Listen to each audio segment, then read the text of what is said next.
So let's say you found a skeleton. How would you tell it's a dinosaur? You personally, how would you decide? Well, interesting question. I don't know. I'd have to do some research on that.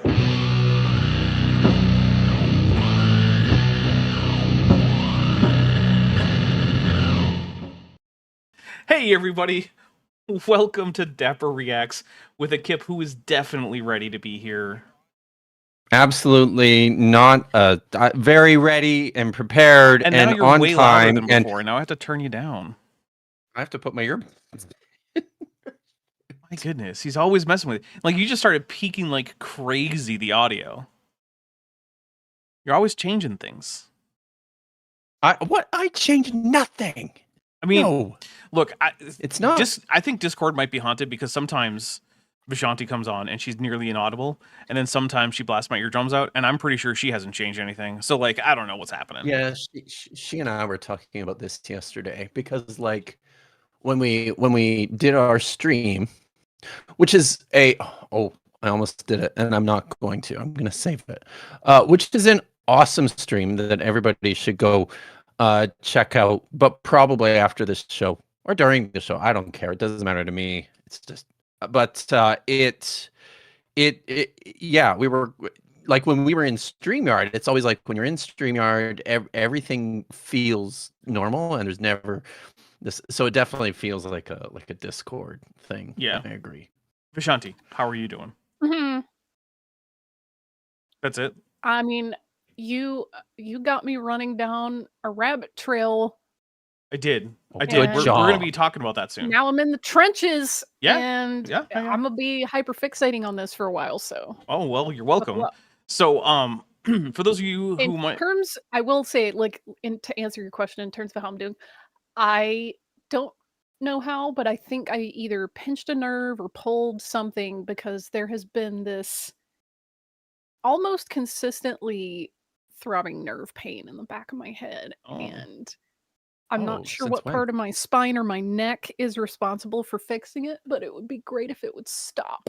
Also, we get a drink for Dapper's Professional because I forgot to put up cartoon Vishanti in the thing with me and Kip and Vishanti. So the Dapper's a Professional, everybody. All right, so for those of you who might be new or might have missed the last few weeks, we've been going over this video by these guys who are trying to argue that the 1611, specifically King James Bible, is the Bible, the one written by God before the world began to exist, which is quite the claim. Vishanti, what's your new catchphrase? There's a new catchphrase? Apparently, I don't know. This is new. Something like Wall of Doom and Tower of Doom. We figured this out in the chat. I feel like you should know your own catchphrase. I feel like that. People in the chat were coining it for me and trying to figure out, trying to come up with a title for me in Hebrew. There we go. So, like, instead of wall, they picked tower. So Migdal. Okay. Yeah, it was Tower of Doom and something, and just whatever. Ben Thick Tunicate, whose name keeps going, but YouTube cut it off. The Mythicipist says for £5, I know what I'm doing, towards unleashing the man who has written no books. And then Dutch Tunicate Official says, I forgot what the stream is and need another beer. Oh. Maybe it's me. And I drank all my beer. I have also written no books. But maybe it is you. But you're not a man. That's weird. Yeah. Here it is. Wall of Doom and Insults. Ooh, I like that. And here's why. Because, we're in the middle of, a 4-person panel, which is pushing the limits of my ability to moderate. And I'm looking at the chat as it goes by, and it was getting pretty busy, which is good. And somebody just busts in there out of nowhere and is like a debate me bro, but for his little simp Bible daddy. Debate Mike. And it's like, bro, if he wants to debate, he can do it himself. He doesn't need you cheerleading him from the fucking benches. So, like, I saw him go in there and start going, debate him, Kip. And I'm like, just telling him to shut up. Like, I have no patience. I'm like, shut up and deal with it. You whiny baby. And this guy gets so mad, he gets all up in his fifis and he starts peeing in his diaper and is like, I just came in here and it's a wall of doom and insults and you're so mean. Yes. Okay, go cry about it then. Yeah. And eventually he kept complaining. I was like, then close the tab. He was like, fine, I will. Okay. It's not an airport. You have to announce your departure. I didn't ban him. I didn't time him out. I was just like, if you're so mad and you don't like it, then leave. You can just close the tab. Lieutenant Math And that Navigator is- for $5 says the quantum quantumly, therefore it must be true. No, that is in fact how you get the King James version. Yes, And- I'm gonna sorry, I'm gonna try to get through the intro to this because I've been interrupted 4 okay, times fine. on the intro. So I'm gonna get I through don't- the intro. oh, nobody And if cares. anyone interrupts, I will fine. mute. All right. Okay. So, if you're new, or this is maybe you missed a few streams, we have been looking at these guys who think that the 1611 is the original Bible written by God. And one of the weird things about them is that, I guess their ministry or whatever is called above God's name.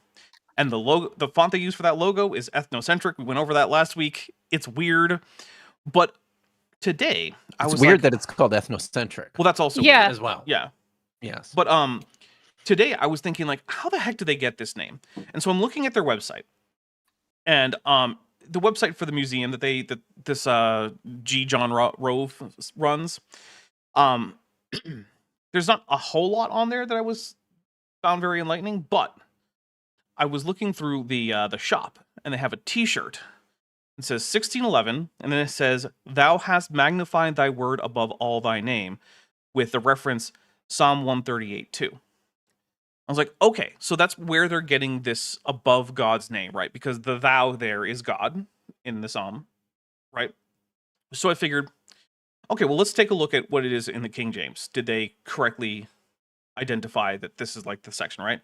And it's the last clause in Psalm 138:2. So the full verse is, in the King James is, I will worship toward thy holy temple and praise thy name for thy loving kindness and for thy truth, for thou hast magnified thy word above all thy name. And I'm just sitting here thinking, like, that's not a phrase that makes a lot of sense to me. What does it mean to magnify thy word above all thy name? Like, that's not a noun phrase that gives me information about anything. Like, what does it mean? Right? So the first thing I did, which is what I think people should generally do, is I checked, obviously, the Hebrew translation of the King James, because that's what actually happened, right? The Hebrew is just a translation of the King James. Because of quantum time shenanigans? Right, yes. Yes, yeah. Yes. So I'm looking at this, right? And my Hebrew is not good. I don't think anyone would ever accuse me of being an expert Hebraist. But like, I cannot make heads or tails of this. And so then I'm checking the Greek. Because sometimes, and this is the reason I'm going through this is because I want to show you what it's like to actually be interested in something that's in the Bible and try to figure it out, right? Like, what are the actual steps that a person should go through? That's something else I should have looked up. Yeah. Is how Nets translates this. I didn't look that up. So I checked the Septuagint, and the reason for this is because sometimes the Hebrew text will have a corruption in it that came later than the text that the translators of the Septuagint were working from, in which case the Septuagint might actually preserve an older reading that makes more sense, in which case that can inform modern translators, right? So I wanted to check that. And so I go on, and I'm actually going to bring up what I checked here, because I do have an image that I set up. So here it is in Hebrew on top and Greek on bottom. And so I'm checking this, and it says the phrase that we're interested in is like above, like your name above whatever, right? And so the Greek says epipan onoma to logion su, which means like above all name your word. Name specifically. Well, it doesn't say your name though. It just says yeah, it panonoma. It doesn't say like Oh yeah, to sorry, you're reading onoma the Greek. My su. bad. Yeah. So that's why I'm I gonna say checked. Hebrew. It says your name. Yeah, in Hebrew it definitely says your name, right? You can see that on the bottom line. If you look, there's a word that has like 2 dashes. That's like al kol. Shimcha Shimka. Okay. imratecha. Yeah, that's all.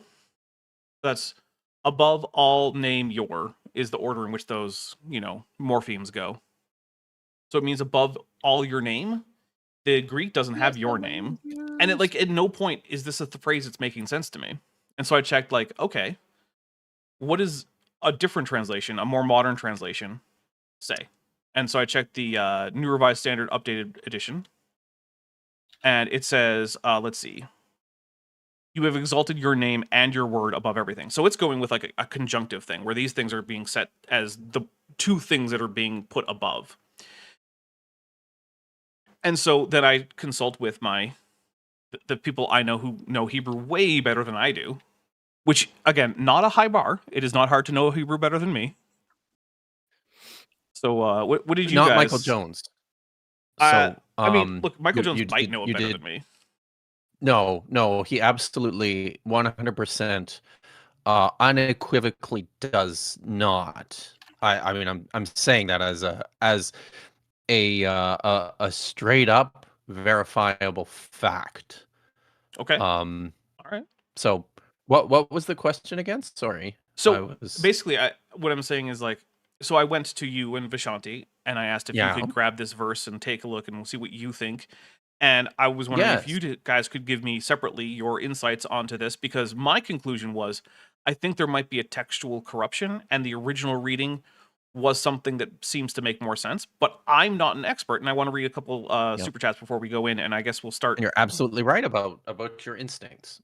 So read your super chats. All right. So Tree Clam Tat for $5. Yes. You also have to read Tree Clam Tad's comment here. But you read your super chats first. Okay. I'll just read it when you're done your super chats. All right, I'm gonna start reading them now. Are you gonna interrupt again? Yes. No, I'm not. I'm being good now. Okay. All right, because now there's 3. All right, here we go. We're gonna try. Tree Clam Tat for $5 says it's almost like there's an entire scholarly discipline about figuring out which text is more accurate to the original. Godzilla, Ice is an AIG, and we'll take a drink. And yeah, it is almost like there's an entire scholarly discipline around this. It's wow. Lieutenant Matt the Navigator for $5 says Morpheme sounds like a Power Rangers villain. It kind of does, actually.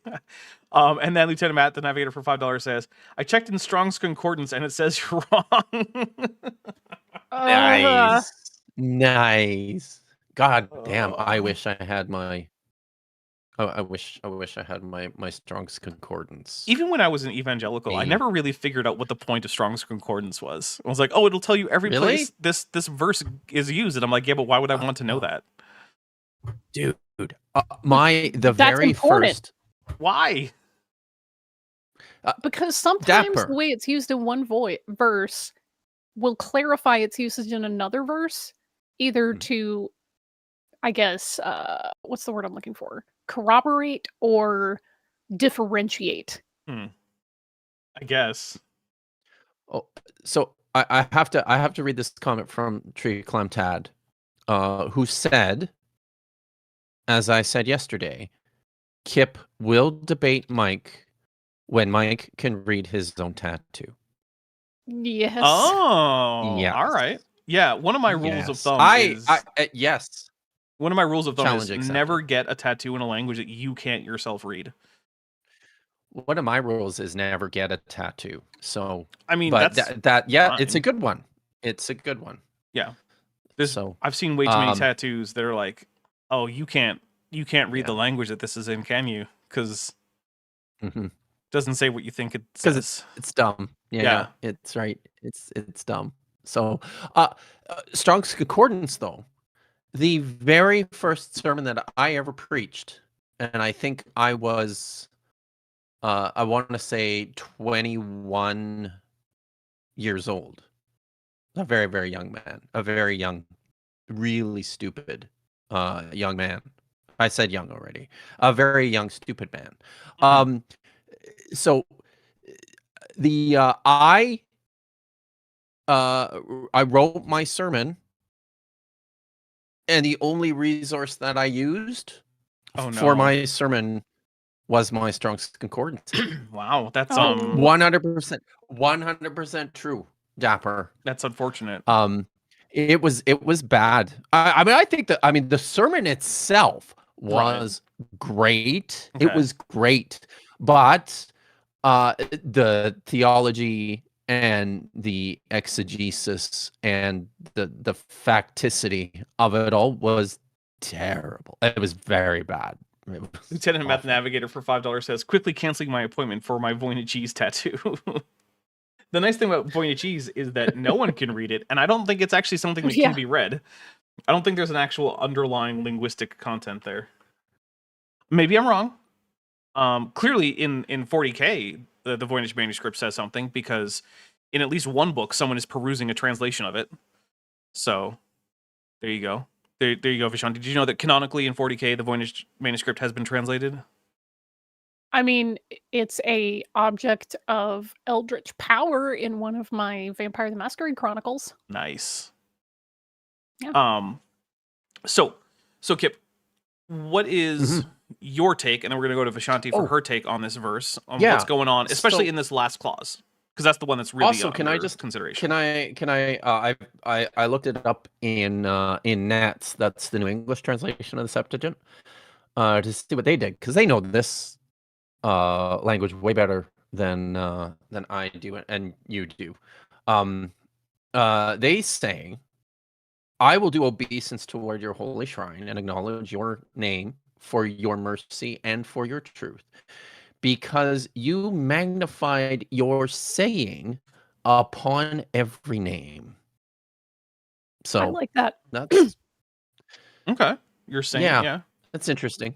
So, anyways, my take on this is that, and my instinct when I saw it right away was that in Hebrew, the word Shem is name, the word Sham is place. There are no nikud, no vowel marks, vowel points in the original, in the older manuscripts, right? Like in the Dead Sea, like not until you get to the 6th century CE do you start. Well, I shouldn't say that. There were some attempts, some nikud attempts prior to that, but that's when the Masoretic text was written. So and the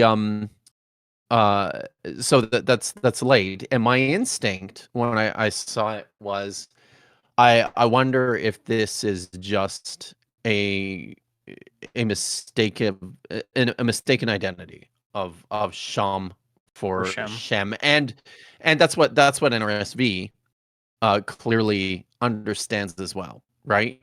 That this was a textual corruption. So then after you and I talked about that for a few minutes, and while Vish was working things out, I grabbed my copy of BHS. Your copy is much nicer than my copy. Is it? Do you have the little one? Yeah, I do. I used to have the little one that I would carry around with me, but this was the one that stayed at home. I have the little one because it's the one I can afford, because it's an expensive text. It is. That's true. Also, a couple things. Deconstructing Laura has joined the channel at the tetrapod level, so everyone send tetrapod emojis. Do not send disgusting pelagic tunicate emojis that will scare Destructing Laura away.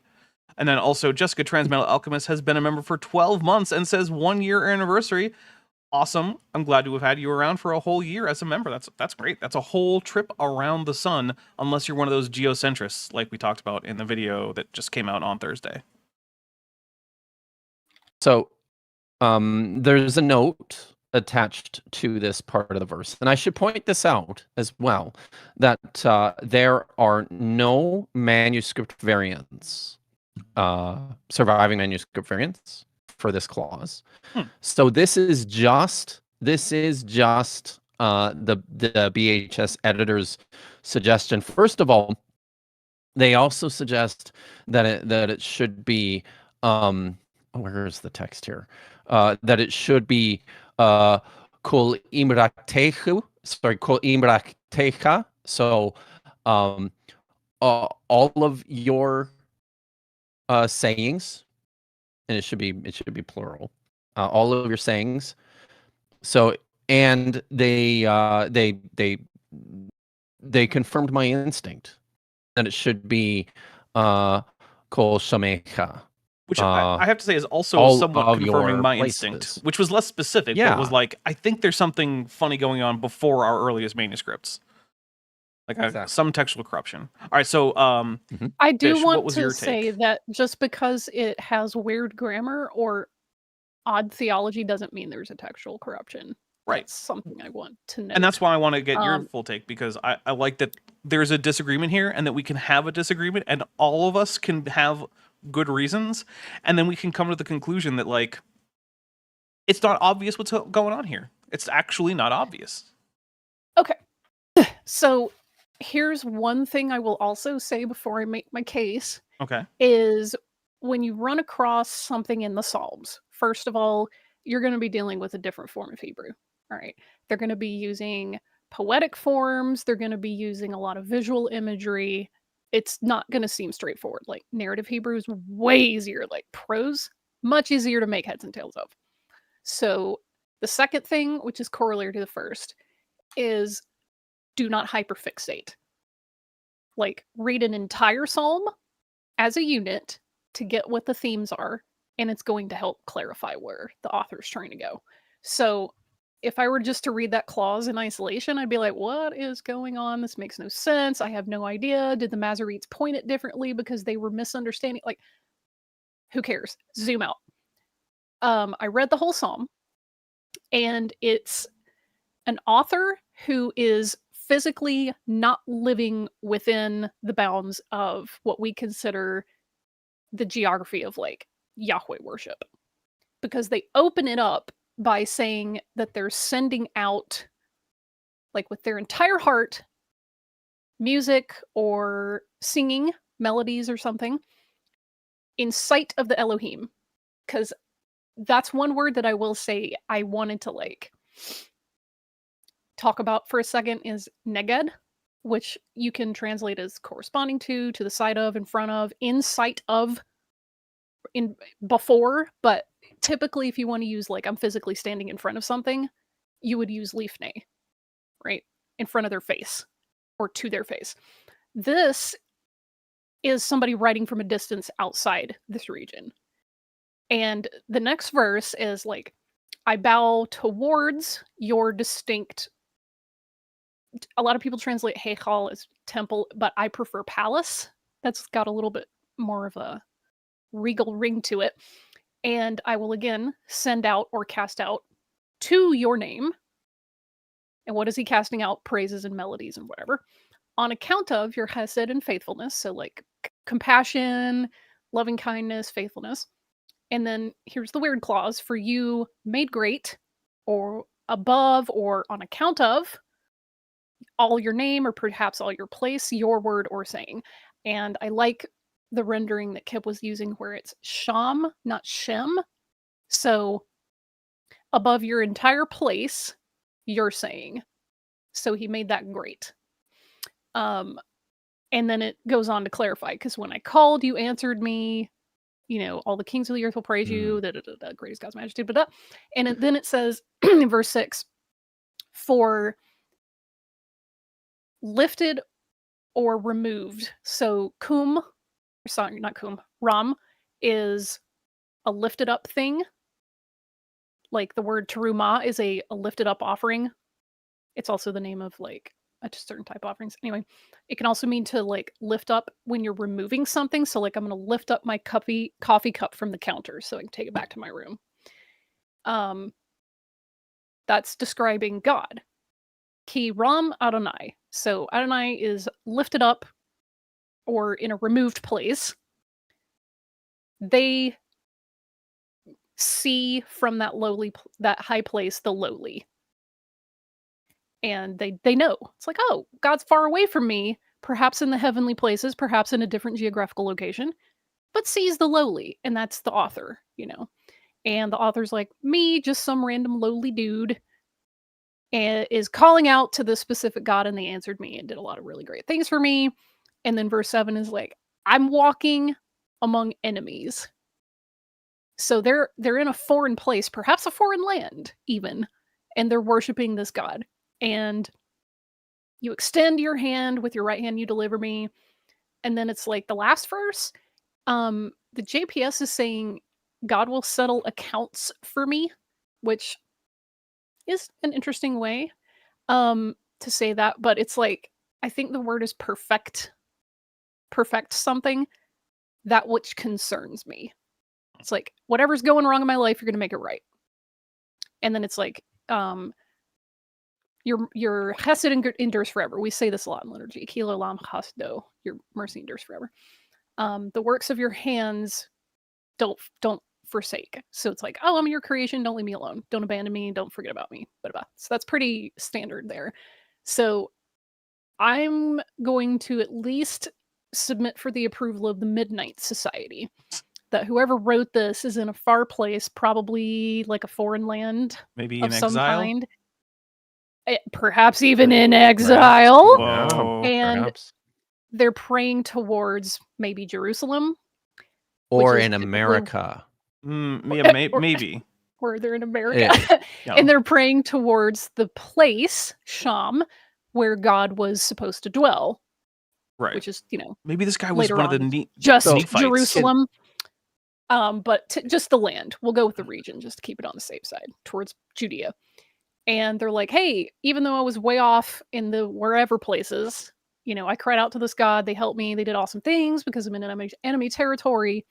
And it's like, I can call out to you from this faraway place because your name is greater than the region where I am. Like, I'm not region locked. I don't have to worry about like, oh, I need to carry a truck full of dirt to Babylon or wherever they are. It's like, your name is so great that I can worship you and call to you from anywhere. What was that, Kip? There's some. I was just going to say, like, there's something in the way that Vish has chosen to render that verse that I like better than the NRSV suggestion, and that's keeping Sham singular as opposed to making it plural. And as you were talking through this now, Vish, you got me thinking. And I think this is I think there's maybe something to this. The word itself, heikal, that that you translate, I think, more rightly as palace. I wonder if that's because we think about that as temple. Yeah, but there is like there's a very specific, like, the Beit Adonai is or the Beit Sham. Like this is the temple proper in Jerusalem. But this I like. I'm thinking now and wondering from just a history of usage perspective, if the word heikal, and some of there's some geography involved in this too, within the within Syro-Palestine, within the region, the way this worked is these cities, most of them were perched atop hills, and the Acropolis was the strongest defensive area of the entire city, and it contained the house of the king and the house of the god. Well, interestingly, and I'm wondering if heikal, I'm wondering if heikal is like the Acropolis.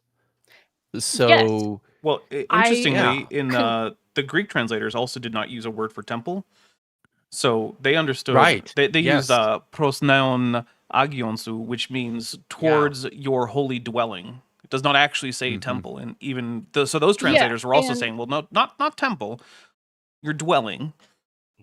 Also, there's the possibility that there was a ritual devoted spot to Yahweh in the place where this writer was, because they're saying, hey, I'm praying towards your Heikal Kadoshka. Kajka, sorry. We gotta sorry, go ahead. I want to finish this thought. Yes. So a lot of time when we see the word kadosh or any of its like permutations, people render that as holy, which, okay, it's fine. But our idea of what holy is, like the semantic understanding of that is like magical or special or like powerful in some way. And I want to try to like get people back to a little more practical thinking. Like, think a little bit more in the physical meat space. It's just distinct. Like, I have a very specific yellow mug that I put my coffee in. That's my kadosh mug. It's not magical, it's just Set aside. specifically for coffee. Yeah. Like, it's just the one that I'm using specifically for that purpose. So when it's saying I'm praying towards your specific palace, your distinct palace, it could be, hey, I'm praying in the direction of, Judea. It could also mean, hey, I'm in maybe Babylon. We'll just roll with that for a minute. I'm in Babylon praying towards the site that was set up here so we could worship you here. That's also a possibility. And I think it's interesting that the person in verse 1 says, I'm gonna like sing and praise and make music to you with my entire heart, Neged Elohim, in view of or in sight of the Elohim, the gods. It's like you have a person that's choosing to worship just Yahweh, and all these other gods either can see it or people are worshiping their gods near them. So this is like, no, I'm going to worship this specific one, and I am fully committed. I'm locked into just this one because they did some awesome stuff for me. Like, I called out to them from a faraway place, So cool. That's my. All right, well, we have a take. few super chats, and then we're probably going to wrap up this section where we're doing this. Arrow Dodger for $9.99 says the Ramayana, which is full of leagues of testimony, perfectly explains the existence of the land bridge between India and Sri Lanka. It is so annoying that apologists ignore this data. I don't know enough about the Ramayana or South Asian geography to really assess that claim. But I mean, but that's something that I mean, that's just it's really part of the job description, isn't it? The apologists are famous for ignoring data, or as we found out yesterday, just pointing randomly at bullshit things and calling them data. So yeah, Tree Clam Tat for the $5. apologist gonna apologist. Tree Clam Tat for $5 says, how many wheelbarrows of soil did the author bring to worship Adonai in a foreign land with a Godzilla, a pride, and a trans flag? I don't know. They wrote a whole song about that. There's an entire ass psalm about this. Do you need more dirt from your homeland to worship God, or to stay active as Dracula? Which one requires the larger volume of soil to be transported? These are the real questions, everybody. These are the real questions of our time. For sure. Yes. People I noticed people forget that like what was on the Demeter was mostly just a bunch of grave dirt. Yeah, it was just grave dirt. Yeah, like Dracula was there, but most of what was being transported was just Romanian boxes of dirt. Yeah. Because he has to sleep in his own grave dirt. He can't just sleep in the dirt. I didn't know that. Really? Yeah. Have you not read Dracula? Wow. His own dirt. Yeah. No, read Dracula. Go read Dracula. It's very good. It's so good. Yeah, it's written in epistolary form, which is my favorite. Oh, yeah. And much also, like Frankenstein. I also think it's like a low-key feminist book because consistently throughout the entire book, the most competent person is Mina Harker, and she is constantly excluded from doing a damn thing by all the men in the book. Yep. And yet she is always the one who knows what's going on, who has ideas that are good, who could be executing plans, and they're just like, no, Mina, please stay home. This is not for the feminine constitution to go fight Dracula. Yeah.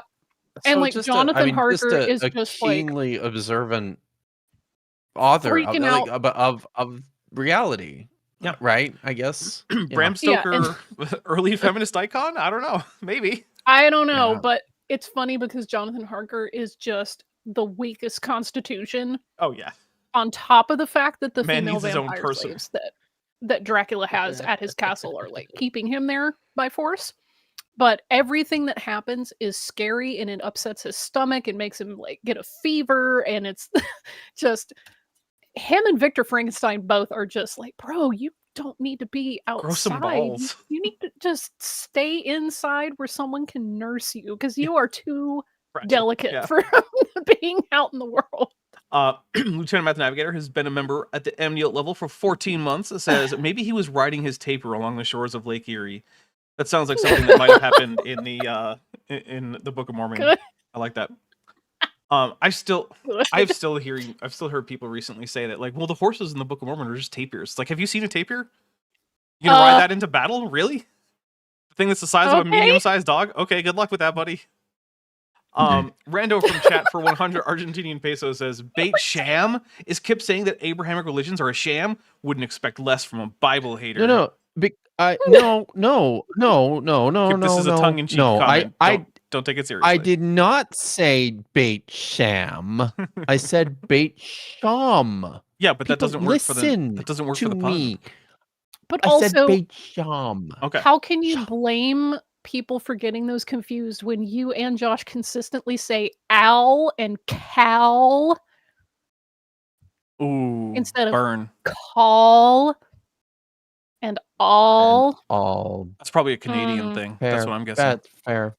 But Josh isn't Canadian, and he says it constantly. No, but he hangs out with too many Canadians. Yeah, he does. He's yes. It's fair. It's like how I sometimes use y'all as my default second person plural pronoun after like a year of living in South Carolina. That's all it took. I mean, I think it's well established at this point that it would come when it comes to forming the words and making them come out of my mouth, that I'm especially poor at that part of the doing communication thing.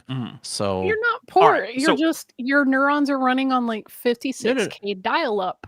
Guys, I'm gonna give the last bit about this Bible verse and why we were looking at it, because I want to contrast what just happened, which was about a half an hour of in-depth analysis of things like grammar, potential textual corruption, the context, the surrounding themes, history stuff. And then on the other side, we have these guys who were like, herder, maybe this means that the King James is above the name of God, and the King James is the real Bible. To set this in even more granular context, Dapper, while this was a very good sort of lay exercise that we just did, there is an even deeper level when scholars sit around and talk about a text like this, write, this is journal scholarship articles seen through a mirror darkly, if you will, if we're going to go with Bible illusions. Which is still like a million miles deeper than anything that I think we're about to see here. There is no section of the Bible that has not been studied and discussed for way centuries. More depth than this. Like, you are not the first person to start digging into this. You are not the first person in these thoughts. So this is one of the things that I really like about the Jewish tradition of taking the commentaries as part of the discussion over centuries, is that like, hey, maybe the way they're reading this can give me some ideas to pivot off of. Maybe they're just full of crap and I can say, let me do anything but that. It's fine. Lieutenant Math Navigator says, I just have $2, y'all is the real mind virus. And then Rando from chat for 200 Argentinian peso says, horses in the Book of Mormon are actually what? Josepho Artigacia Monesi. Don't ask me how they got those in North America. Is that one of the tapir names? I'm gonna double check out, but that's the tapir. I have to say when Vish was talking, it's a gigantic capybara. I misheard. I misheard. Oh shit! Now I don't. What did you say? You said these things have been. They've been discussed. But I misheard. I misheard discussed as discussed. Yeah, well, they're very similar words. Yeah, that's gross. All right. How dare on you, the phones, they kicking people's asses. All right, we're gonna. The last thing that these two said to us was that after this series, we're gonna be very convinced of the priority of English and specifically the King James.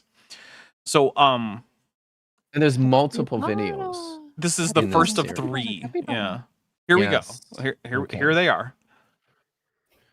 And that it is the language of heaven, and it is the language of the angels, and it is the language of the King James Bible, which I mean, to be fair, if you read things like the Annunciation in like Luke, in the King James, Gabriel does speak in English in the King James. So, I mean, I guess it is the language of the angels. I mean, how can you argue with that? So then, did Jibril dictate the Quran to Muhammad in English?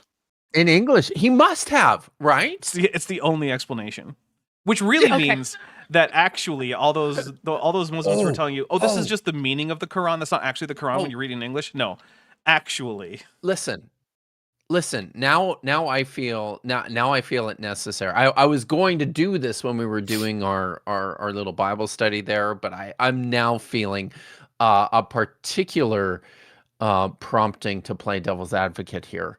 In the first, and I think this tracks for both of these points.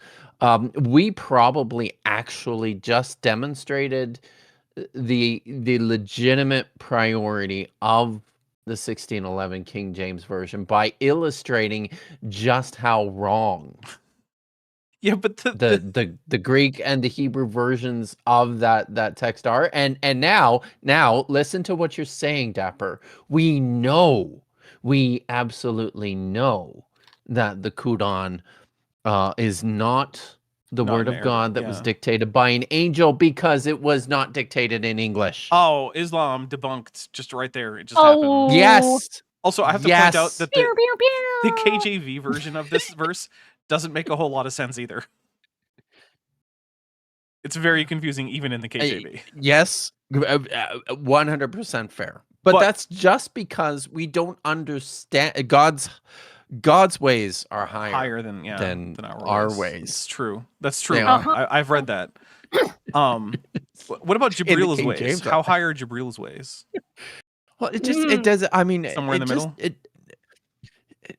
If Jibril had showed up, he would have been speaking English, and we would have called him, by his proper English name, Gabriel. Okay. Right. Not that crazy not Arabic Jibril, Jibril. Not Gavrael, not any of by these. 1611, English did have the j phoneme and notation pretty well down. So now I'm like, must be God's ordained will that phoneme made a hard G. Yeah, that was the j sound. That's what God was deciding.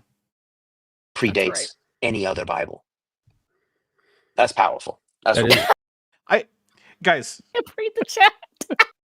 The thing, my lips play flute for the highest. For life. Yes. Good. Wait, what? Where? What am I missing? Noise ending just put my lips play flute for the highest. Oh, why can't I see that? I don't know. Maybe you're just not caught up. You have it on live chat or top? No, I'm on live. But also, like, the King James itself is just a revision, and it's a minor revision of the Bishop's Bible. And it's like, this is the first Bible. It's like, guys, it's already just a slightly edited version of an earlier version. What are you talking about? Dapper, read DM Wing's comment. Yes. Oh no. If you dare. If you dare. I dare you to read it. Definitely not GIF real. We know that for certain. Like, we definitely not. Do graphics. These guys are just completely unaware of the Bishop's Bible, aren't they? I don't know. I think we're gonna have to try to puzzle that out. Of Wycliffe that they've never heard of. They've never heard of John. I'll be honest. I'm a little bit tempted to call them because I have the number for the museum. Yes, please. But like, I also don't want to be a dick. When you go, Dapper. When you go. No. When you go, you need to walk around and then ask them. Do you have a copy of the Bishop's Bible here? Oh, that would be an interesting thing to ask. Yeah. It would. Excuse me, sir. Do you have one Bishop's Bible? All right. I've never seen one. To get into. That is powerful. And so far, everything separately from you that I've researched lines up with that. And it's everything. Wow. Meaning that is nothing. He's just telling him on himself. Yeah. Here, isn't he? They often do. There is no research that could lead you to this conclusion unless you start with this conclusion, which they already admitted to doing. Remember that.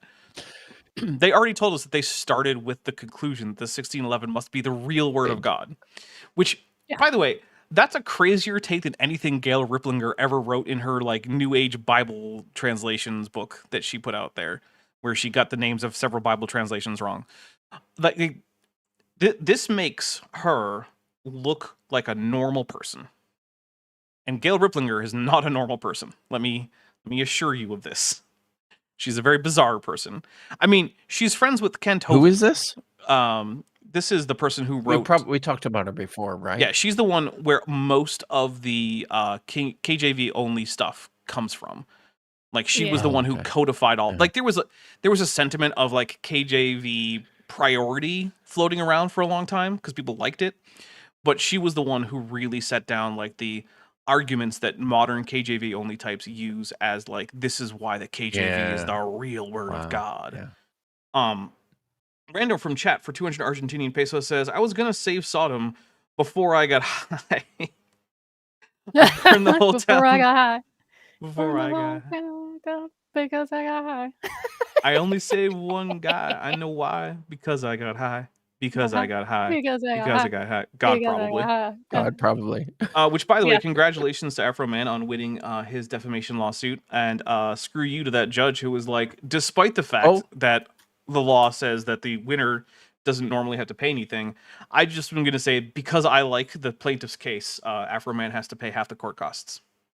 I expect that to get... he shouldn't have to do that. I need more information, please. Oh, okay, so do you know who Afroman is?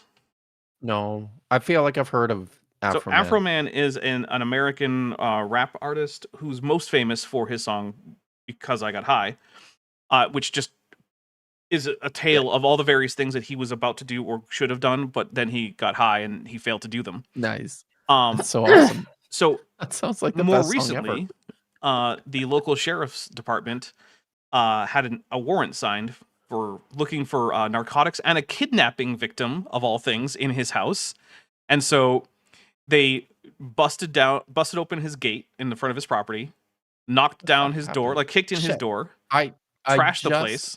Took $5,000. And now I can't hear anything. God. Oh, now it's back. Jesus Christ. Now you have to. Okay, I'll back up. Sorry. So they busted down the door of his house. Yep. Rifled through his belongings, took $5,000 in cash out, and found no narcotics and no kidnapping victim.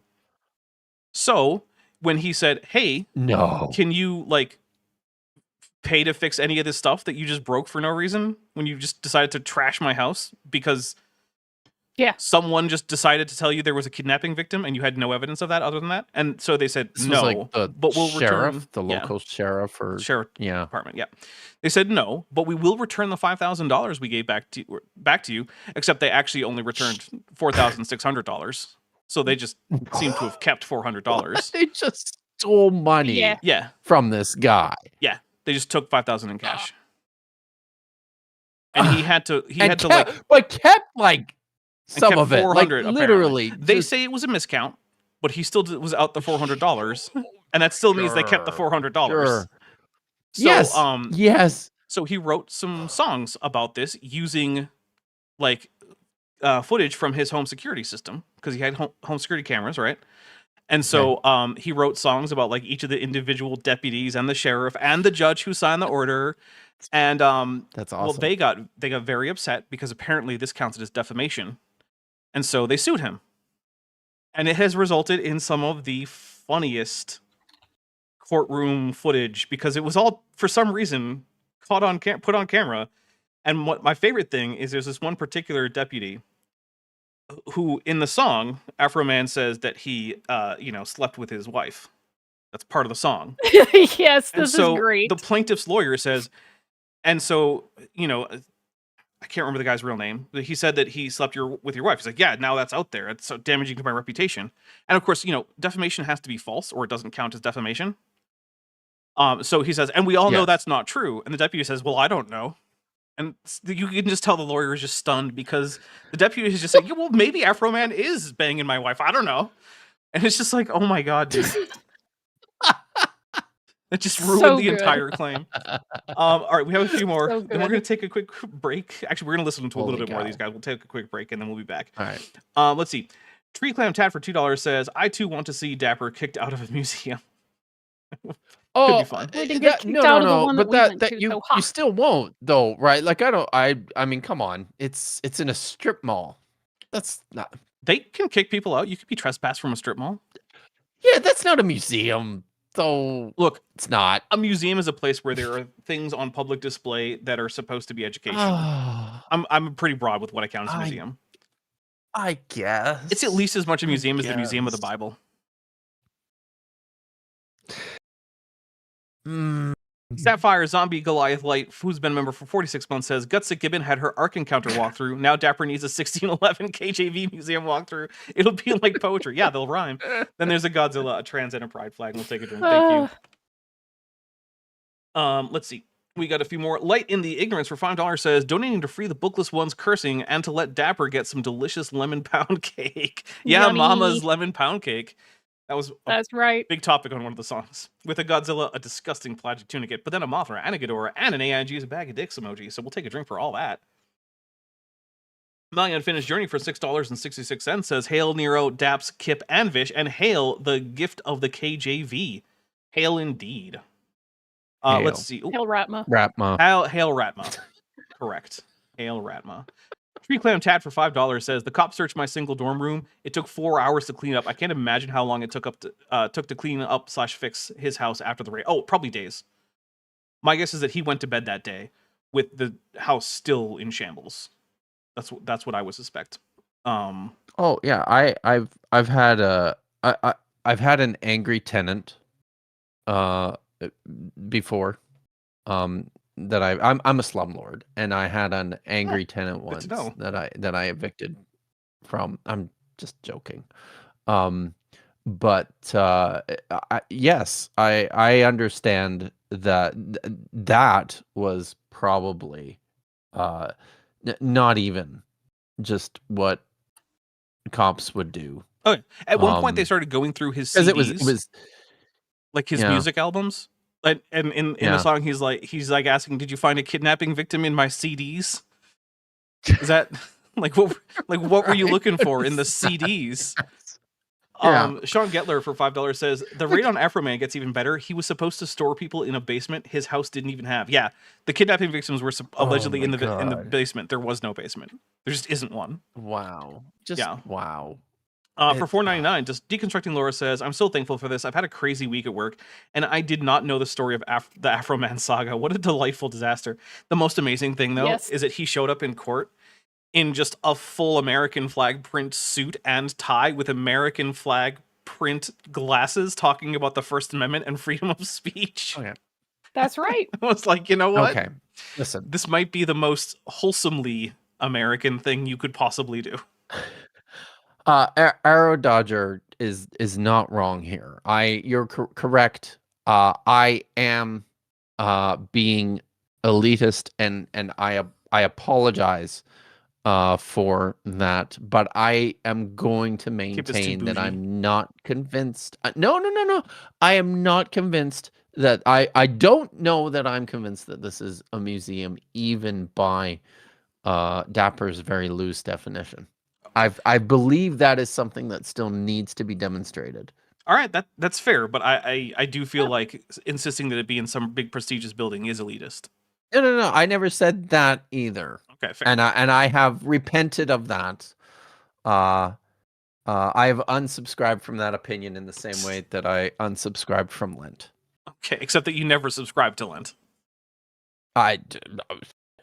It doesn't matter. It doesn't matter. I'm gonna hit play. Amazing, because I don't want to interject, because I want you to spill the tea as only you can. Oh no. Okay. And then I'm going to make a video. Listen, that just makes me think of the now disgraced Egyptologist, because does he say spill the tea? He made a whole series of videos about his time at ETS. This last year that were called I just gonna say spilling the tea. Everyone in Gen X and older, also, you're a little bit too old to say spill the tea and have it sound natural. I'm sorry. It's true. Yeah. In fact, Vishanti and I are a little bit too old for that. Am I too old for that? Yeah. No, we are not too old for that. I feel like I am. I'm 150 million years old. Okay, well, you're too old for that. I'm not too old for that. All right. Roshner for 199 says, I crave slimy deli meat from a strip mall. Am I going in the other direction? Hey, have fun. I don't crave that. Although I was looking at my food today because I made some food before the stream so that I wouldn't be hungry during the stream. And I'm out of vegetables.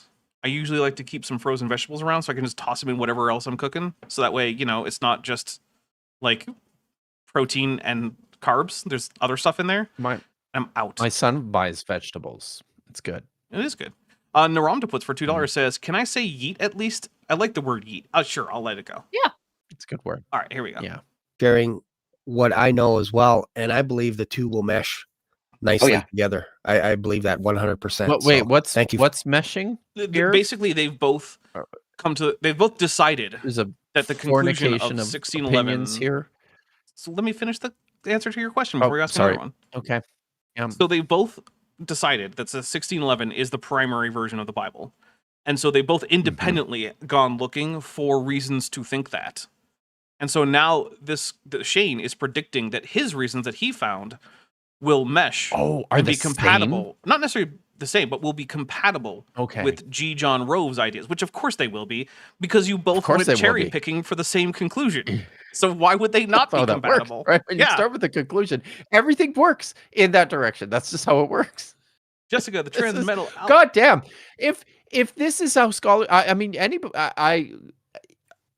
it's so easy. Sorry. I'm just, If only it were this. I actually think about that sometimes. Like, it would be so much easier to be a creationist content creator because I wouldn't have to care a damn bit about what was true, what my sources are, whether anything I'm saying even makes sense. It wouldn't matter as long as it confirms the pre-chosen conclusion of my audience. Good to go. And you just have to make assertions. That's all you have to do. Ever. That's it. You just assert things. And then if someone tries to debunk me, I just make counter assertions. Nuh-uh.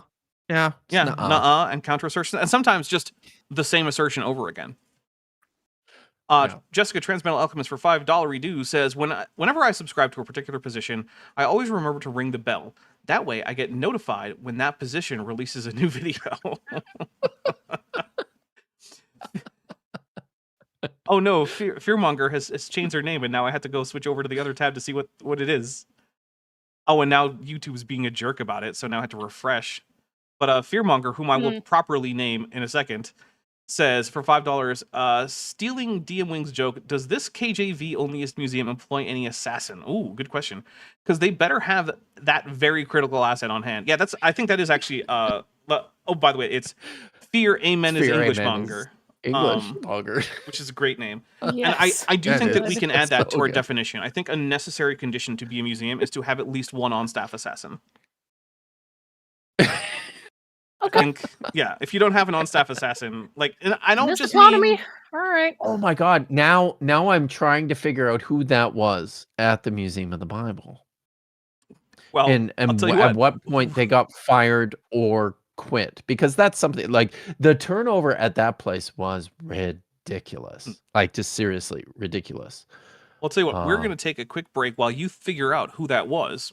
So everyone can grab a drink, second drink, grab a snack, whatever it is, and we'll be right back with a quick little commercial bit, and then on to more of these guys saying things that are they're just really dumb.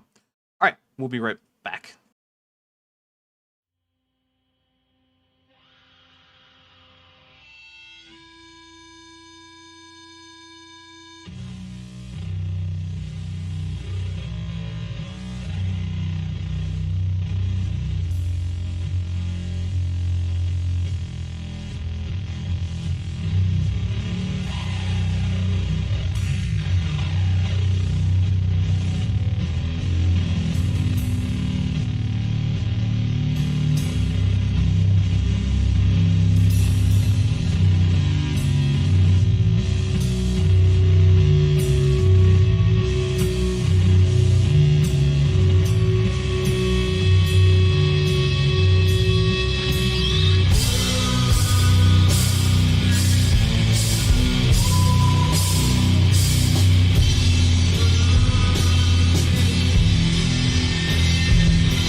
Hey, we are back. Thank you for sticking with us. Those of you who did. Actually, I think we gained viewers over the break, so thank you very much. That's pretty unusual. We usually lose about 6 or 7. Metageeky Platypus Librarian, who's been a member for 17 months and is at the tetrapod level, says, killing is part of the Masters of Museum Studies. Oh, okay. Yeah, that makes sense. Gonna take like your assassination classes. If anyone isn't aware of what that joke is, by the way, there was a creationist who claims to have been chased around Europe by museum assassins for having pointed out that they mounted the jaw and cranium incorrectly on museum mounts of Neanderthals in various European museums. And apparently, according to this guy, that both debunked evolution on its own and also caused the museums to send their assassins after him, because that's a thing museums have, apparently. So okay. Now that we are after the break, I do want to go quick and say, hey, I got to do the capitalism thing. I got to have money to live, to make videos, all that stuff. So if you are someone who enjoys what I'm doing here and maybe you're currently not supporting financially and you can afford to, is the important part there, please consider checking out the Patreon, which is linked in the description, or joining the channel, or both if you want. They both give you early access to my videos. I released 4 videos into early access this month. 2 of them this week. So there's a whole bunch of stuff there. There's hours and hours and hours of content there that you can look at. Not just one. Yeah, not just one, 4. I released one. Oh, just yeah. Oh, I'm better than you, Kit, when it comes to video production. I know. This is how it is. You're I'm a machine. Actually, in the most recent video, I am actually a machine. You actually are. Yeah. Yeah. You literally are. Yeah. But yeah, both of those really help out. If a monthly or an annual thing isn't your thing, there's Birch Store. I am working on setting up my throne wish list. I don't have it set up yet. I've had to abandon Amazon because they're just sending out addresses now. So, and ultimately it would cost more to have a sufficiently sized PO box than what I would likely receive as gifts. So it would just cost me money to have the option for people to send me like little knickknacks, and that seems dumb. So I'm not going to do that. So I'm setting up Throne. I'll have a Throne wish list. Me and basically everyone on OnlyFans, apparently.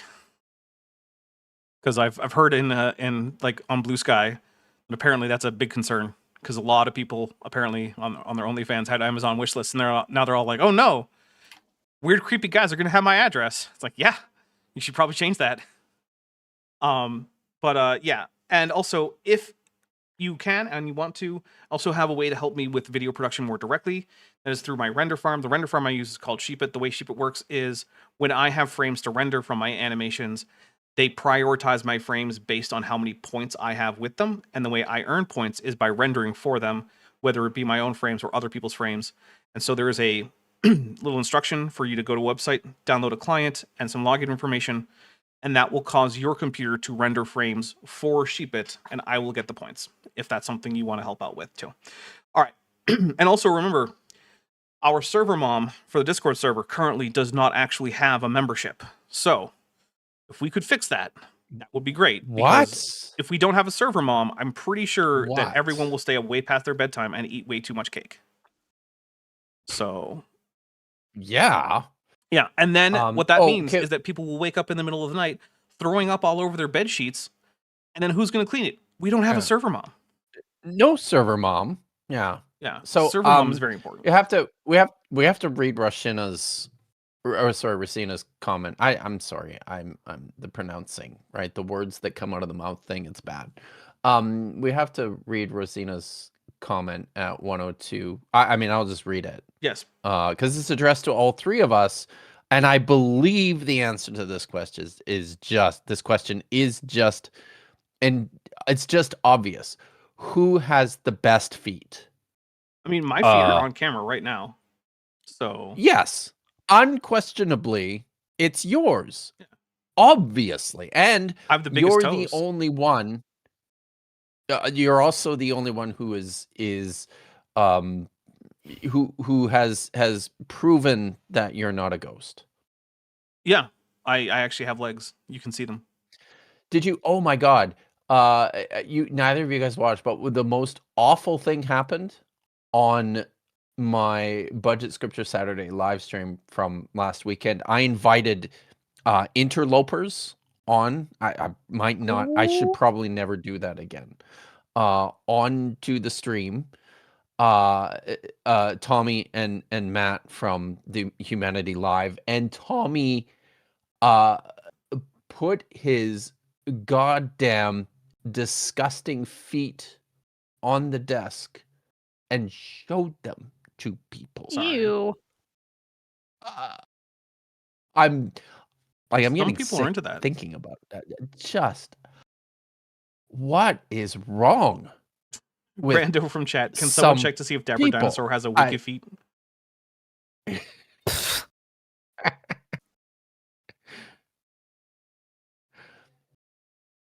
All right, so covered a few things. My unfinished stock for $5 says, "Don't mispronounce gift or do whatever. Either way, like and share the stream," with a winky eye, tongue out emoji. Lieutenant, oh my goodness, thanks. You just made me mess up everything. YouTube. Lieutenant Math Navigator for $5 says, "Very important question. Do museum assassins have a guild or a union?" Oh, it's a guild. It's an assassin's guild. You don't have assassins unions. Come on, have you ever played Skyrim? Let's see. Roshna for $1.99 says, "Rip OnlyFans CEO." I mean, it was an Amazon decision, not an OnlyFans decision. I think it was an incredibly stupid one. I don't know how it is that Amazon thinks that this is going to be a good thing for them for their public wish list, because I deactivated mine the day before the policy change. I was like, nope. I might not have as many weird, creepy people stalking me as like an average OnlyFans model, but I've received death threats. I don't need people knowing my address. Let's see. Lieutenant Math Navigator gifted 5 Dapper Dinosaur memberships. Then Regios gifted 10. And then Joshua Geese gifted 5. And I did take the drinks for that as Kip was talking, because it was an opportunity for me to do that. So thank you so much. We did increment. Oh my goodness. Plenty then Regios with 10 more. Whenever I'm here. 10 more. Everybody keeps missing Jillian. Kip, like, why don't you... It does. It does always miss her. Kip, why don't you tell everyone why Klingon is better than Hebrew in terms of grammar? So, probably because it's fake, 100% made up bullshit. And when you do that, you can do whatever the hell you want. I'm going to push back a little bit on and say that there's a difference between fake and made up, because it's real grammar. You can actually use it to convey semantic information with like syntactic relationships between parts of speech and things, right? And you can unambiguously encode information linguistically with the grammar. And also, all of the grammar is taken from actual, like, human languages, primarily South American native languages. But still made up bullshit, so... Light in the Ignorance, who's been a member for 1 month, says, "Phew, Dapper doesn't have a WikiFeet page yet." Yet. Yeah, that's the key word there. All right. Look, dinosaur feet are great. That's why I'm always upset whenever anyone messes up the feet of especially ceratopsids and sauropods. Those are the 2 feet that are most consistently messed up. I still can't believe you canceled your Netflix before you watched the dinosaurs. Sorry. It's not like we can't watch it. That's true. That's fair. Lieutenant Math Navigator for $2 says, "It's a fake!" What a great episode that was. That was a great episode of Star Trek. Possibly my favorite episode of Star Trek. Although I don't think Deep Space Nine is my favorite series. That? It's In the Pale Moonlight. That's a DS9 one? I didn't. I only watched... I think I watched the first 3. Was it in the first 3 seasons? I don't want to spoil it, but Benjamin Sisko engages the service of... My memory's shit, too. Ellen Garrick. Simple Garrick.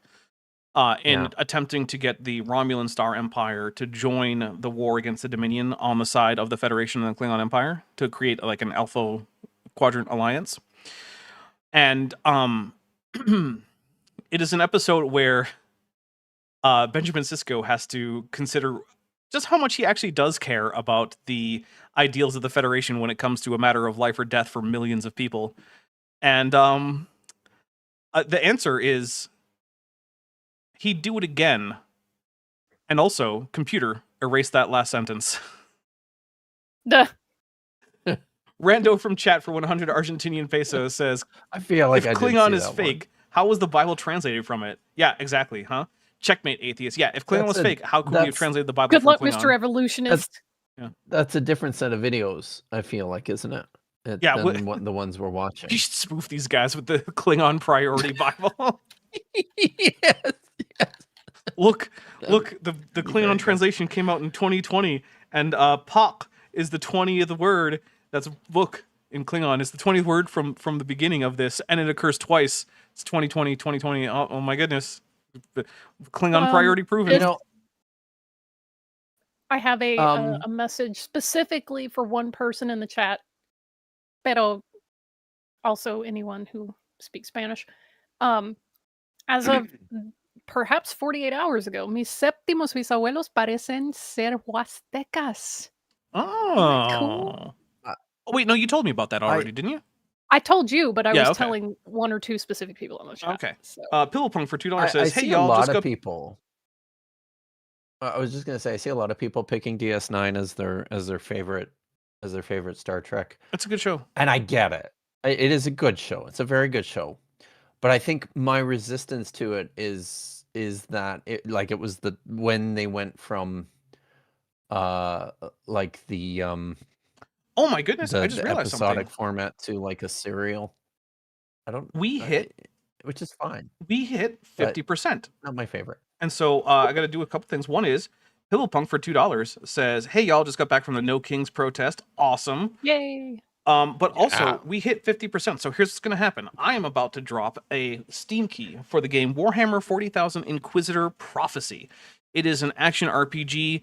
It is basically the same genre of game as the Diablo games or Path of Exile.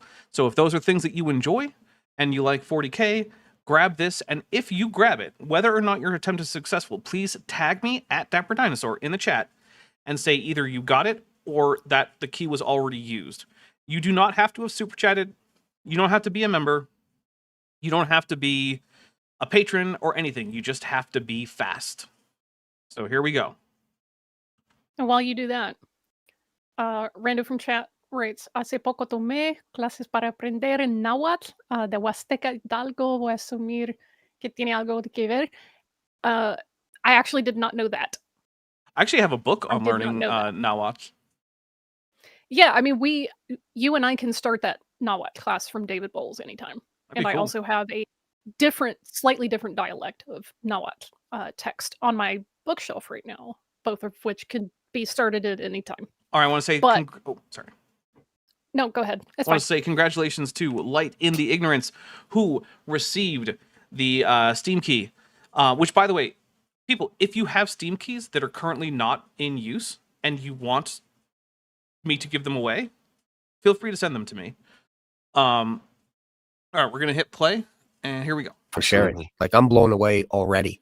Okay, great. Let's go to the next PDF. Look how that guy just dismissed him. Okay, great. Present here. Yes. Yeah. This one. Cool story, bro. Yeah. Well, what are we looking at? God is very, very artistic. Fun. Everything he does is artistic. I feel like this is really. Oh, really? Roshina has updated me. That's what we're calling this. Yeah, those are okay. Well, we'll talk about that. But for a second, Roshina has actually sent me that actually the RIP OnlyFans CEO was not about the wishlist thing. It was because the OnlyFans CEO actually died for realsies at age 43. Yeah, he did. I did not know. Good riddance. I mean, I did hear about that. All right. Well, all right. So let's hear what their argument is for this. So, do you? Well, I just Kip, do you know what they think this is showing? This is no, but I did hear them just say that they're very impressed by this image. Do you know what you don't know what it is though, huh? I don't care. It's shit. Like I feel like it's not shit because I know what this image is. Really? Yes, these are butterfly wings, and I like butterflies, Kip. And you calling them shit is a little weird. I don't know. It just it doesn't mean anything. But it looks butterflies are cool. These are butterfly wings. They're not lazy. They grew these on tiny little microscopic scales. Oh my god. Oh, okay. Oh, that part. See, yeah, no, that part is cool. That part is cool. You mean the DNA logo? It's the whole thing. Yes. Okay. Or were they maybe just talking about the butterfly wings? They're about to. Maybe they were. When I was skimming, I all right. remember So this section. If they're just talking about the butterfly wings, that's cool. But the whole slide is fair enough. Crap. Lieutenant Math Navigator for $5 says, this man could be blown away with the intellectual equivalent of a light breeze on the moon. Nah. Single atom of helium knocks into him. He's done. Christians, by and large, have stripped God of this. And when you do this, you're stripping beauty from God. The things that he's done and the way he's done them are majestic.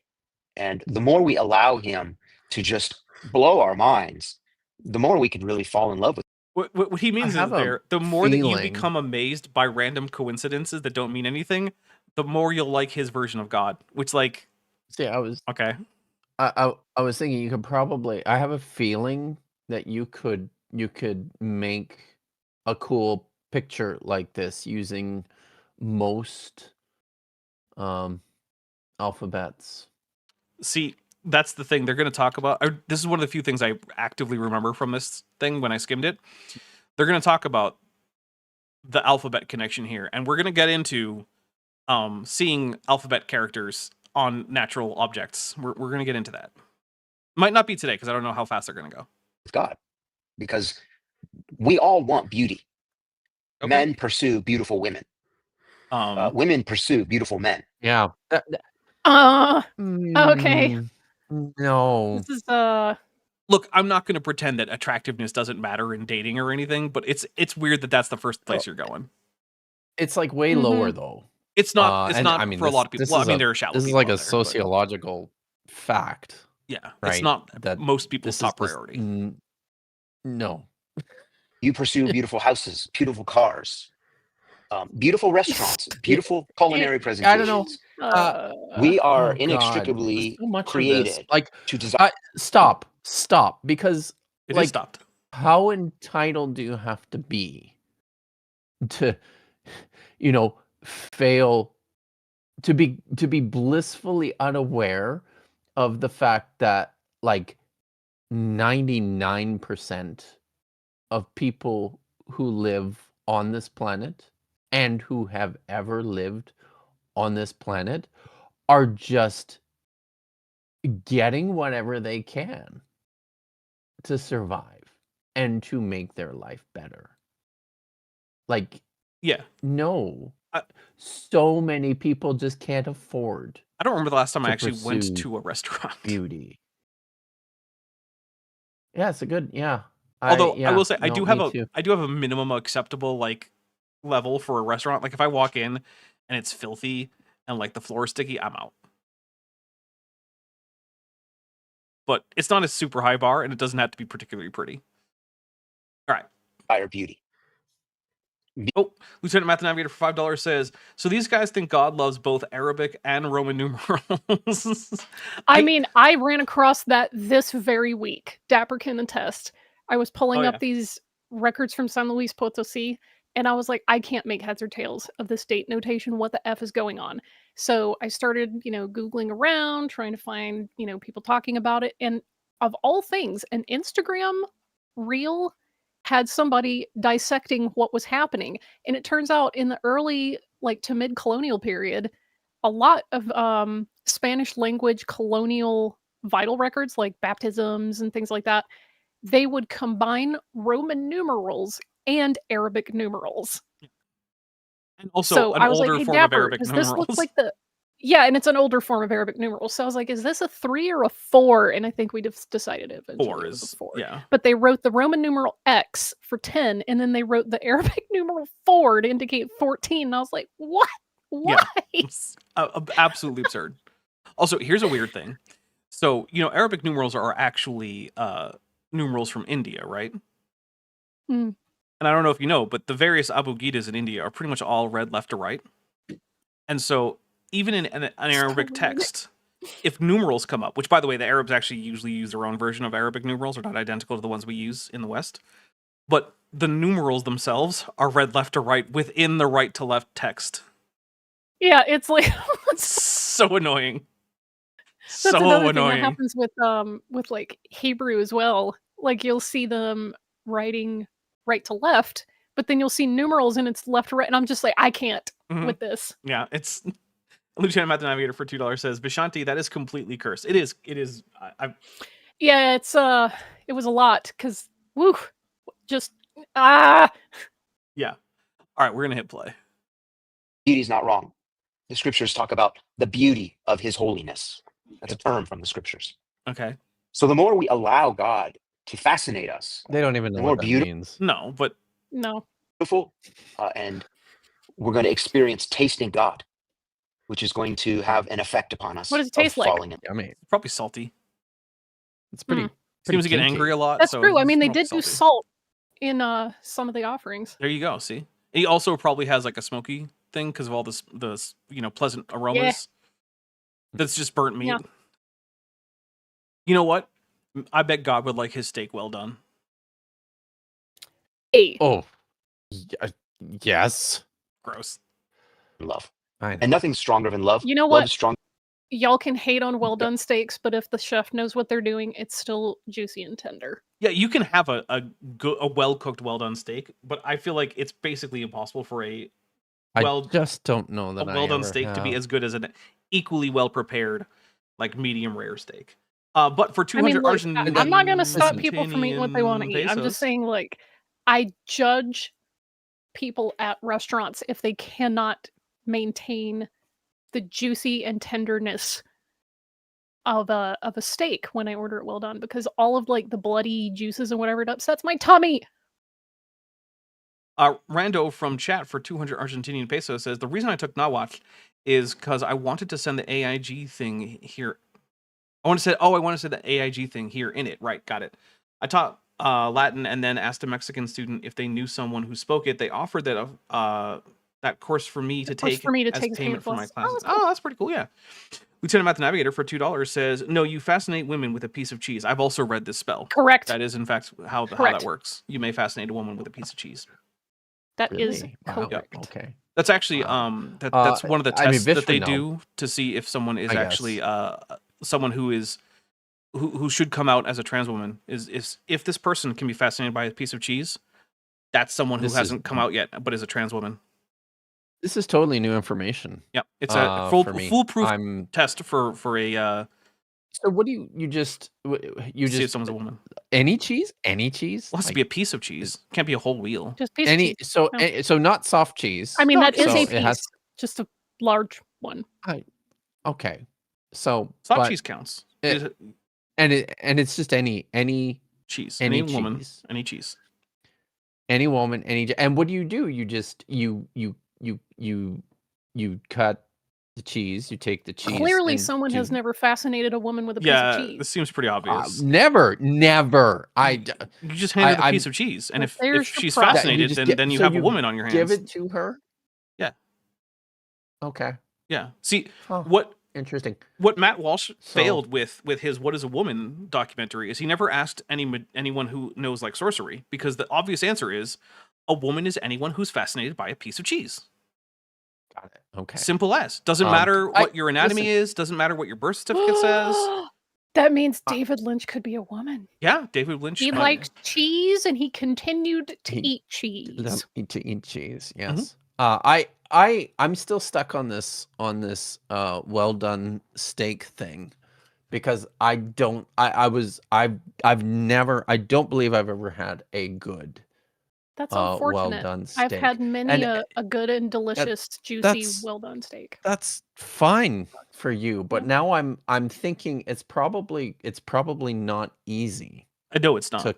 To properly cook a well done steak. And also, I expect that I've been burned enough that I'm just not even gonna try. When it comes to yeah. I mean, who do you trust to make I trust this a good well done steak for you? Because this Green Geek has been a member for 35 months and is at the amnio level and says, hey, I made it, wave emoji. I am almost caught up on my Dapper vids. Good to be back. Had a great time bird watching in South Spain last week. That sounds pretty cool. Oh. I like birds. It's so funny. I can always tell who I can piss off easily in any given situation by mentioning either well done steaks or pineapple on pizza. And in both cases, you don't have to eat it. but why does it bother you so much that people do? The Screen Geek also says for €5 for Dr. Kip's book fund. Thank you very much. All right, here we go. How does that work? I don't know, because I don't pay you for this. No. I was never here. Writes reject masculinity, embrace cheese femininity. There you go. Nice. I actually think I'm not disagreeing with you, right-handed Sith. You can eat whatever steak you want. They're like, I like my steak tartare. Okay. And so here's something. How does that affect me? It doesn't. I think we need to figure out a way to make it has been like a 4chan style troll on transphobes to convince them that actually cheese fascination is what the entire quote unquote left thinks actually differentiates women from men. And see if they can try to complain about this whole cheese thing as part of woke gender ideology. Because I think it would be hilarious if I could find like Matt Walsh or Nick Fuentes complaining about cheese and gender. I think that would be great. Atomic Squirrel is saying it doesn't bother me. I just think you don't like steak and short or some other thing. You are incorrect. I effing love steak. The more peppery and savory it is, the better. Oh, so you want steak au poivre? I have not had a. I can't. It's been so long since I have had a steak. I'm gonna hit play, and we're gonna hear about the alphabet. The last time I had a steak, I haven't bought steak in ages because of how expensive it is. But yeah, I feel like especially now. I can't imagine how much more expensive even it is now than the last time I bought steak. That's terrible. Oh wait, no, I do remember. It was more than a year ago. Fat. Wow. Oreos did. Good.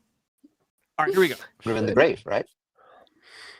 So if we can fall in love with God more, how much easier does walking with Christ because become it tastes good when we're faced with trial, etc.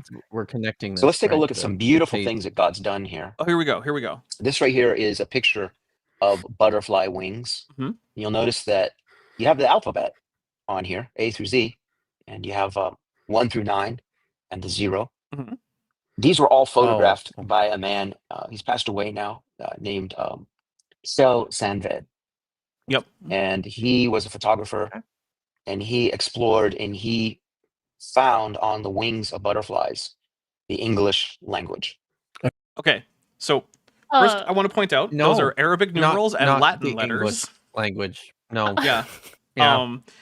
Petite Flower for $5 says no one should take another steak autonomy away. Your steak, you decide. I agree, but also there's a few other things. First, how many butterflies do you think he went through that he didn't find identifiable letters or numbers on? I have to like so more. many thousands, Yeah. like just so many. And this is just not like this is not a language. It's not. There's no language here at all. Right. It's just some shapes, some of which happen to look like letters.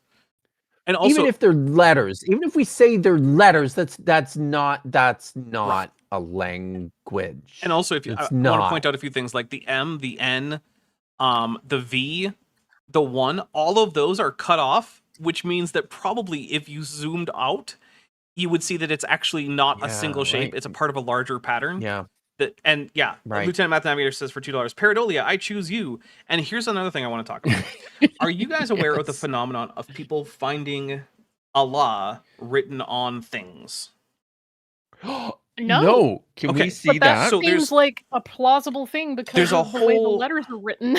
Yeah, there's a whole meme about people finding the word Allah on fish or on the spots on their goats or scratched roughly into like a formation of rocks or something. And here's the thing, right? To write Allah from right to left, it's 3 vertical strokes, which are kind of connected at the bottom, and then a little circle at the end, right? It's not that hard for natural things to have a few vertical strokes and a circly thing at one end, especially if you're willing to like rotate them in any direction. And so, it's not actually that interesting that you found a fish with some stripes and a circle. It's actually not. Yeah, this is exactly why the ridiculous epigrapher Gershon Galil, who may have actually lost his mind. This is why he keeps finding inscriptions of like proto-Hebrew inscriptions. Oh yeah, all over the place. It's just pattern recognition.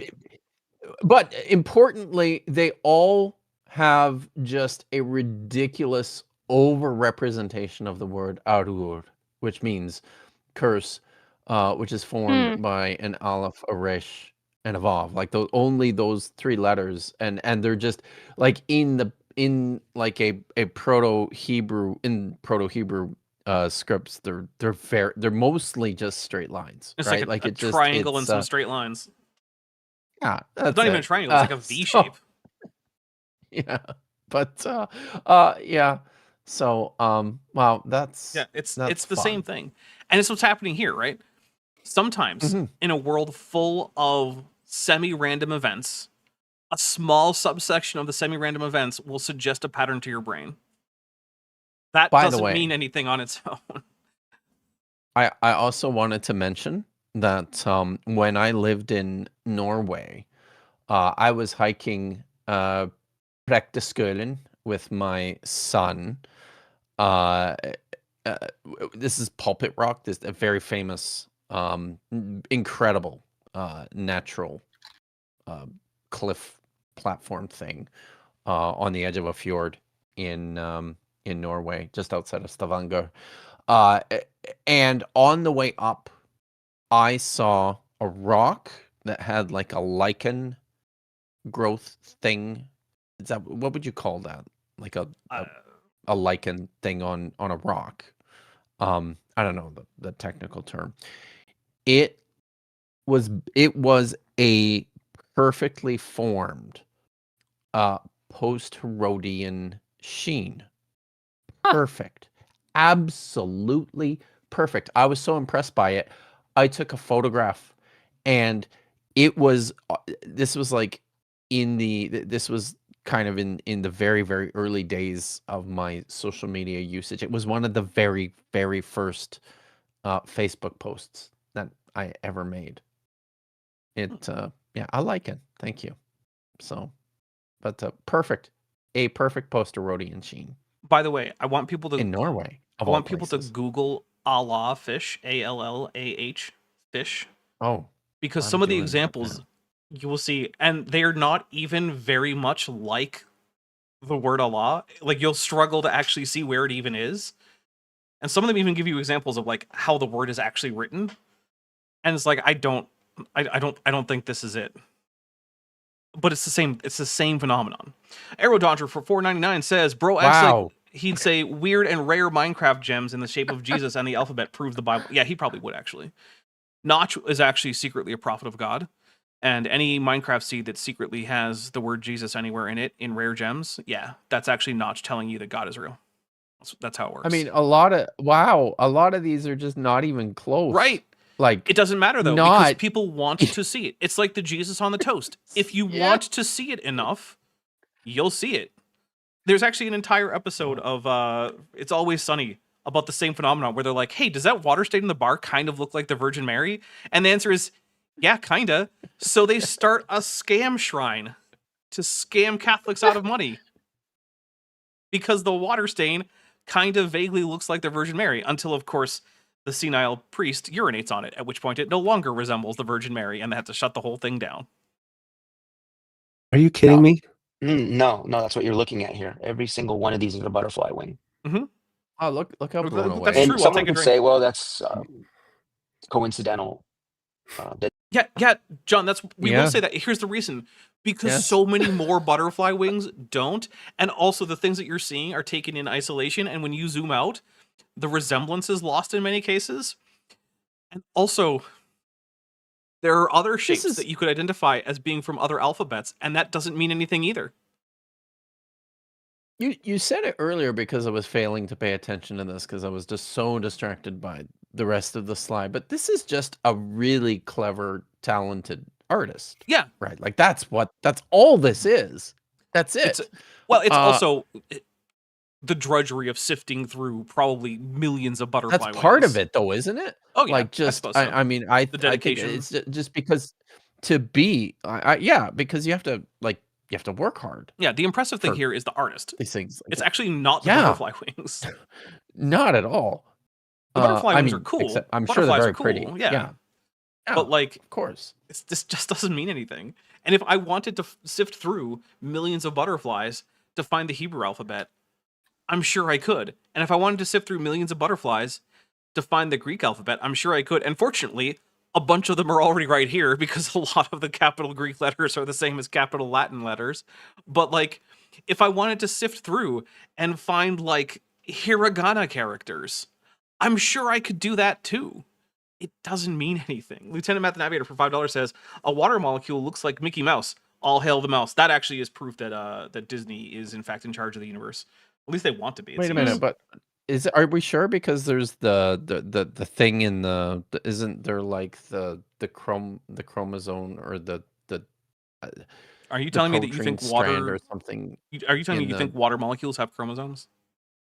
No, I'm talking about the blood thing in the human blood. They found pictures of, and it looks like the cross. Yeah, there's that one protein that sort of vaguely looks. I don't remember what the name of the protein is, but yeah, it vaguely looks like a cross. I was 100% convinced when I saw that. The thing is, it actually doesn't look like a cross in like when the protein is actually assembled. It looks like a cross in diagrams.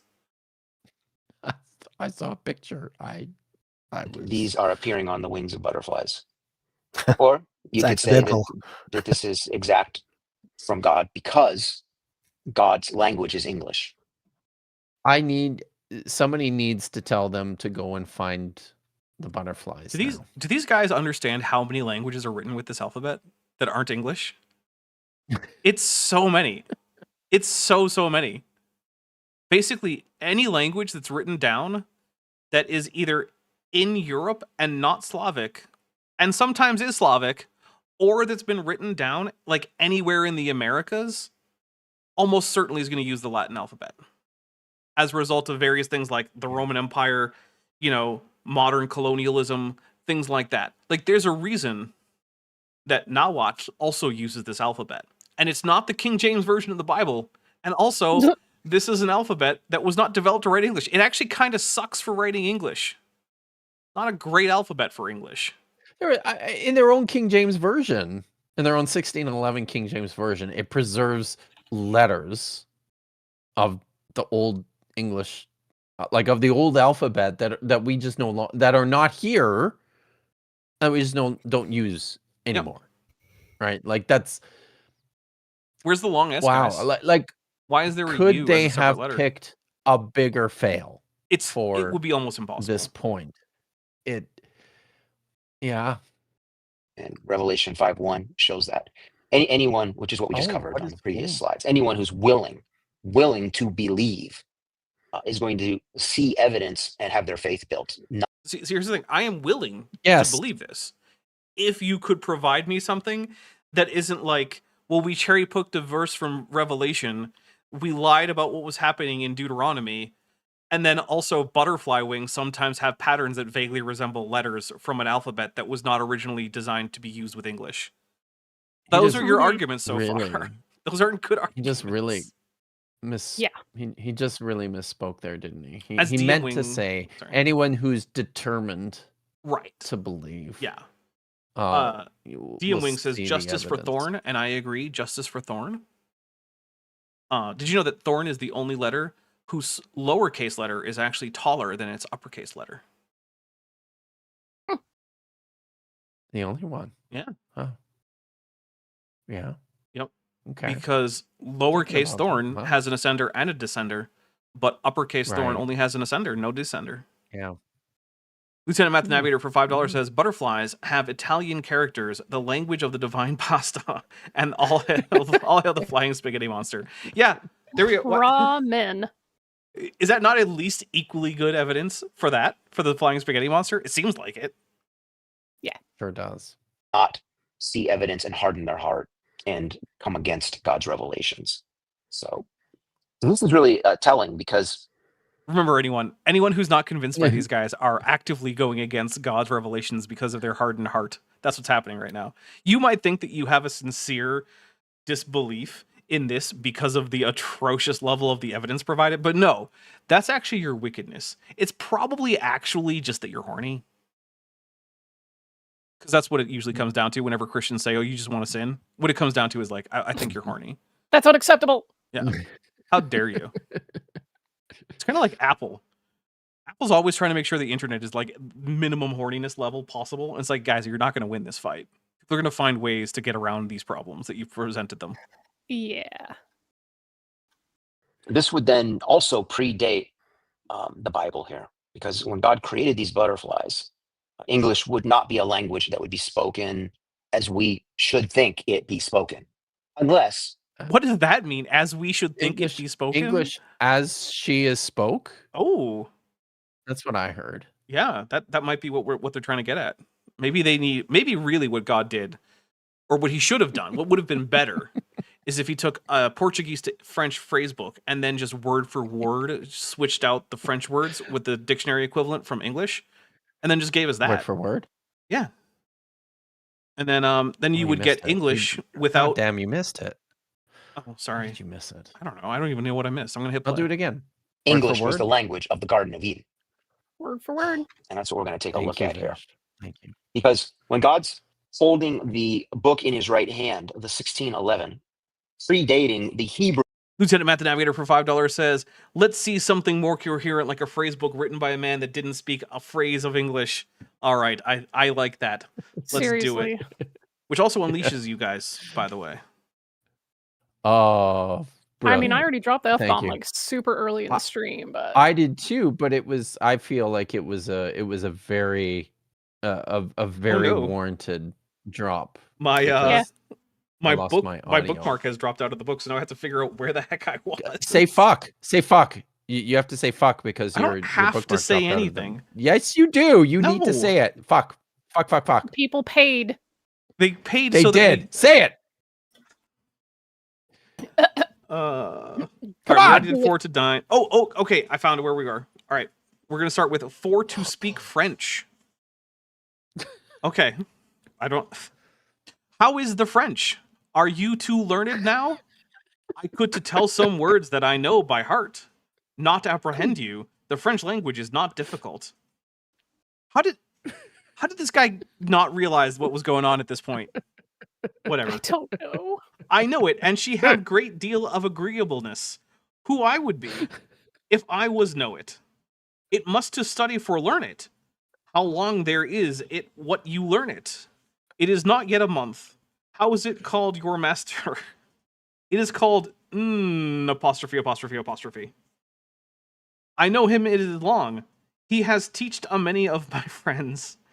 Don't he tell you that it must be speak French? And then we're only doing 2 pages, so this is the next one. 4 to see the town. Anthony, go to accompany they gentlesmen. Do they see the town? And it's gentlesmen, not gentlemen. It's gentlesmen.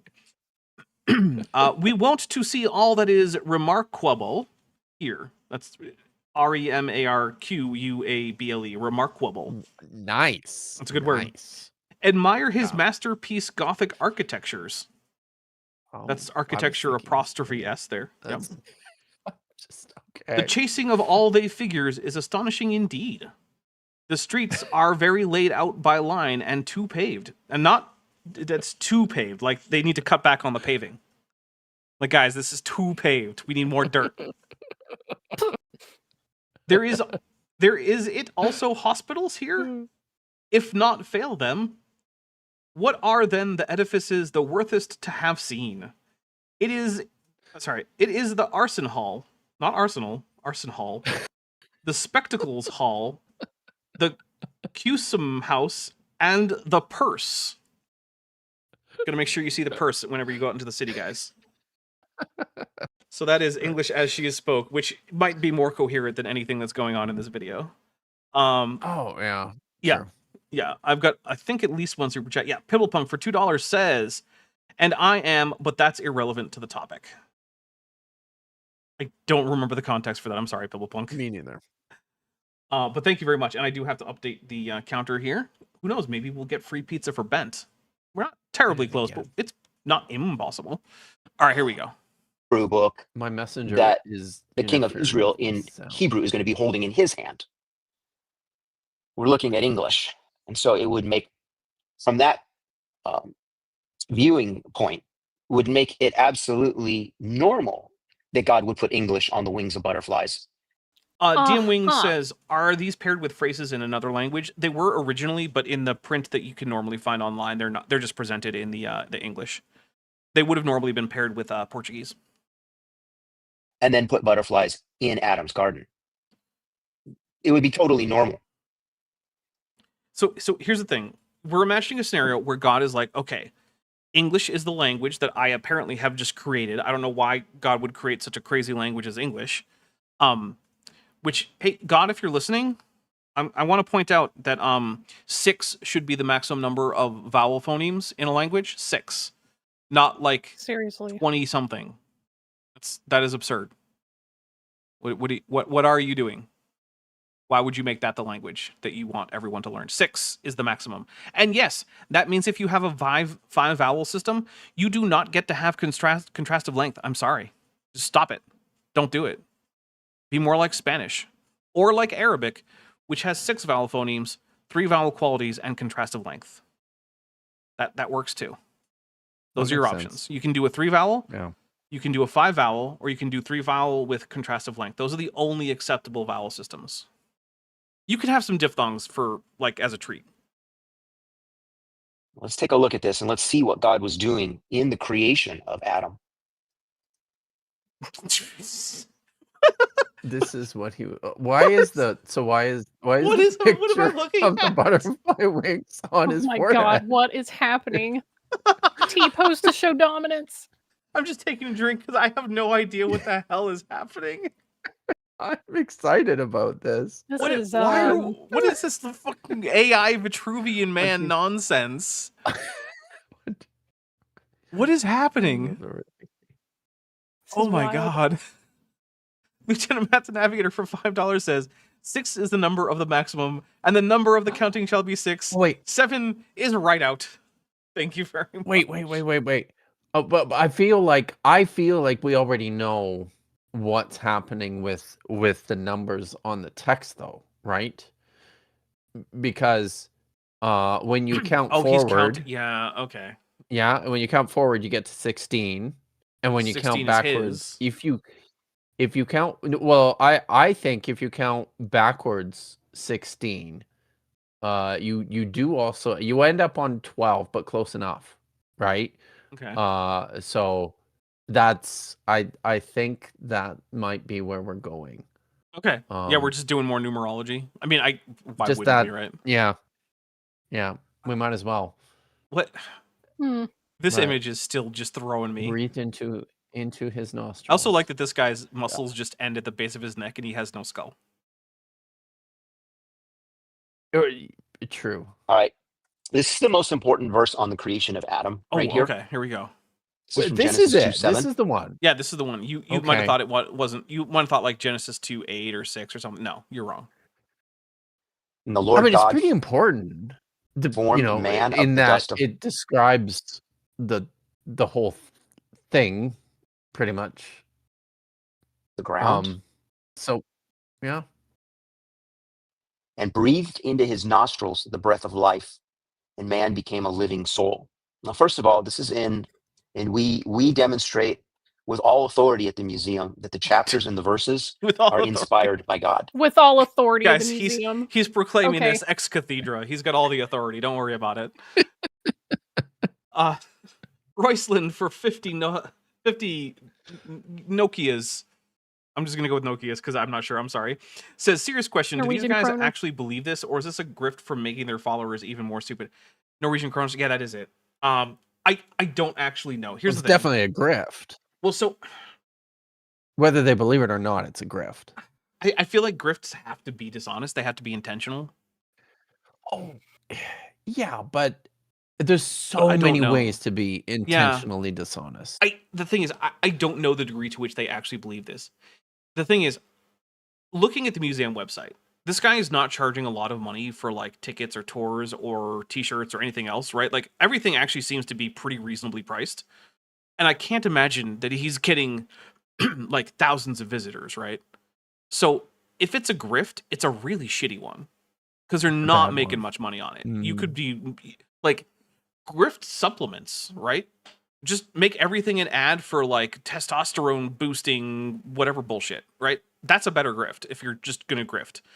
And that's one of the reasons why I think maybe it's not, is because it's such a bad grift if it is one. Like virtually no Christians are gonna take these guys seriously, and that's the only people who even could take them seriously.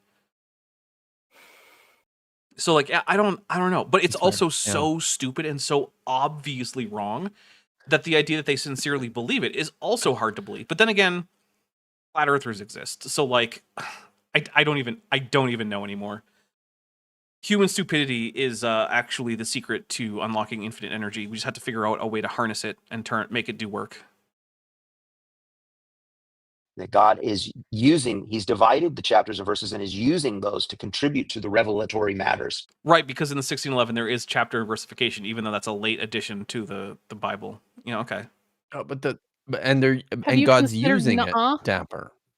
Yeah, God he preordained the versification, but then everyone just forgot to copy that down when they were writing their Hebrew and Greek translations of the Bible. That's what happened. In the Arabic numerals. Yes. He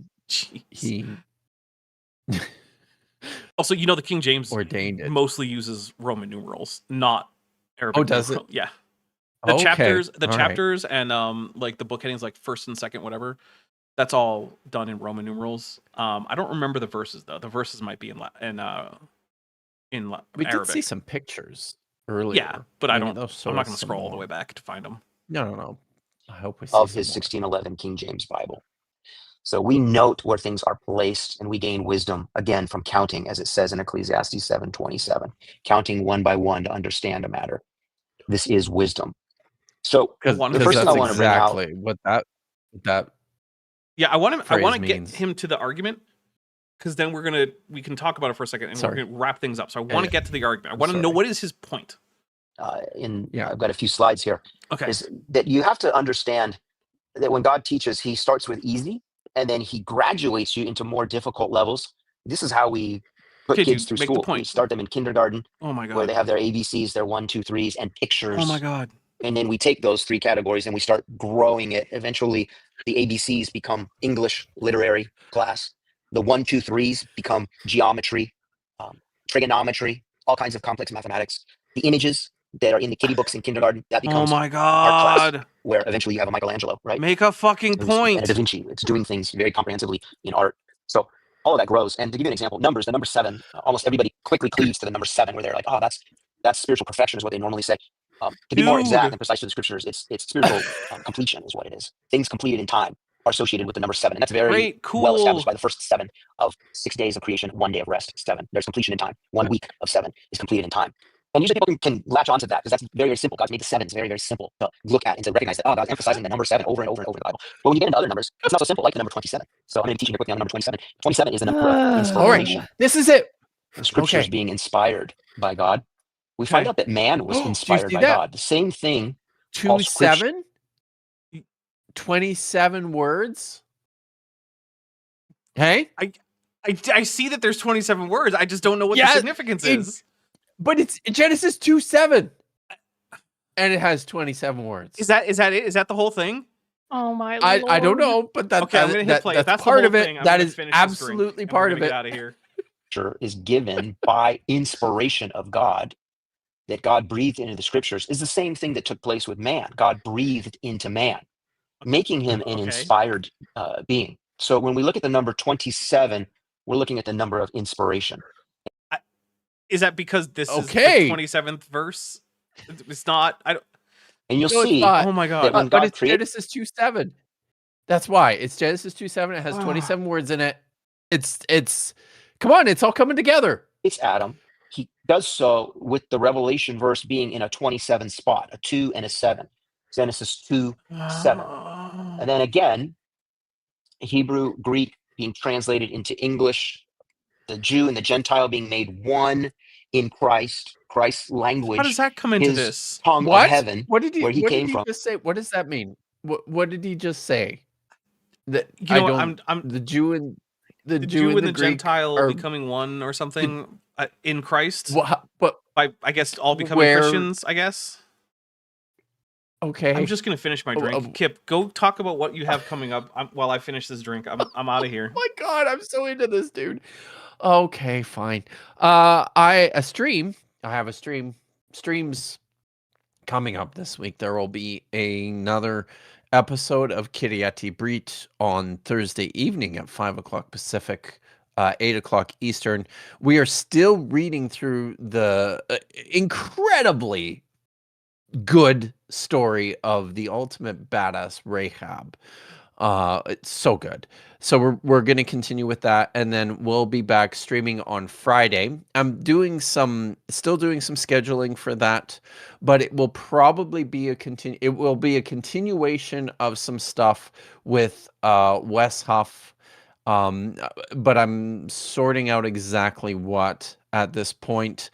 And I will be releasing for the public, and I'm very excited about this. It's available on my Patreon right now for early release. If you want to go watch it now, I have a video there starring Professor Christy Cobb from the University of Denver in a conversation with Josh and me about enslavement in the New Testament in response to one of the dumbest things, and this is I feel like this is a high bar when I say one of the dumbest things that Michael Jones has said, because I mean there's a lot, when he proclaimed that the New Testament ended slavery. So there's that. That's on the Patreon now, but it's coming out over the weekend or early next week for everyone to watch. I'm very excited. It's a great video.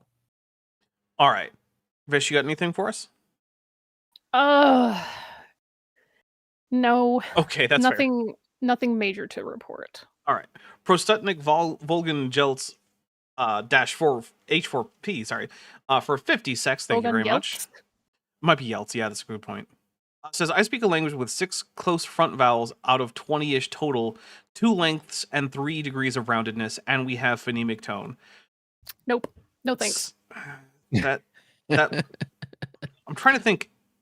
That's getting up to Seraphim levels of cursed. It's not ultra French or Santa levels of cursed, but it's up there with Seraphim. And if you don't know what I'm talking about, go check out Agma Schwa's channel. I was gonna say, do any of those produce ionizing radiation when you speak them? Yeah. That is in fact a phonemic tone in Seraphim, is the ionizing radiation. All right, so guys, after this, I'm going to be heading over to my Discord to watch one episode of Star Trek, because I also have to get ready for a stream later over on Debate Hub. So go check out that stream. Also, it's been a long road. What's up, Kip? What are you doing on Debate Hub? We're doing Debate Pub, our new show. Oh. Yeah, it's me, Manya, Landon Knoll, and Chesh. Is that your politics? That's your politics show? Well, it's news, but news is often political. Oh, okay. Yeah. Don't forget okay, to send my regards to Landon Knoll and my condolences for the primes. I will almost certainly forget that if you don't remind me. I'm going to be honest with you. Okay. I can feel it slipping out of my brain right now. Okay. Sorry. All right. Also, Craig is starting a stream, FTFE, I believe, like right now, like this minute. So also check that out. As for this channel, let's see. Tuesday, we've got Kent with Bent on Tuesday. Then on Thursday, I'm releasing another video. I'm not sure which one. I might actually just be mirroring the debate I had with Craig over on Debate Hub, which was about whether or not teaching kids flat Earth is child abuse. So, and I think that might have demonetized the stream. Anyway, then on Friday, I believe we're going to be starting up Chesh's short D&D campaign. over on Top Hats Off. She's going to be running it. So if you like TTRPG stuff and you want a quick, short little series where we're going to have a few different people come in and play characters, I'm going to be a Warforged wizard. So there's that. Check that out. That should be starting around 5 p.m. Pacific, 8 p.m. Eastern. And then next Saturday, the plan is just to be back because we still have 17. Nope, we still have 41 minutes. I was wrong. We have 41 minutes of these guys that we still have to go through. But sometimes I might speed it up to like 3 times like I just did because they just refuse to make a point. I'm just unreasonably excited about where this point is ending up. So I'm excited to be back. All right. Next week to find out. That makes one of us. Damn. All right, everybody. Thank you so much. Thank you for everyone who super chatted, gifted memberships. All of those really do help the channel out. I really appreciate it. And yeah, you all better show up for Debate Pub because I'm going to have another bit of rum. Probably not very much rum, but a little bit. Ow, I just banged my elbow. Oh. Anyway, I'm going to go watch some Star Trek. You guys can join me if you want to, if you have access to the Discord. And also, ICE must be abolished.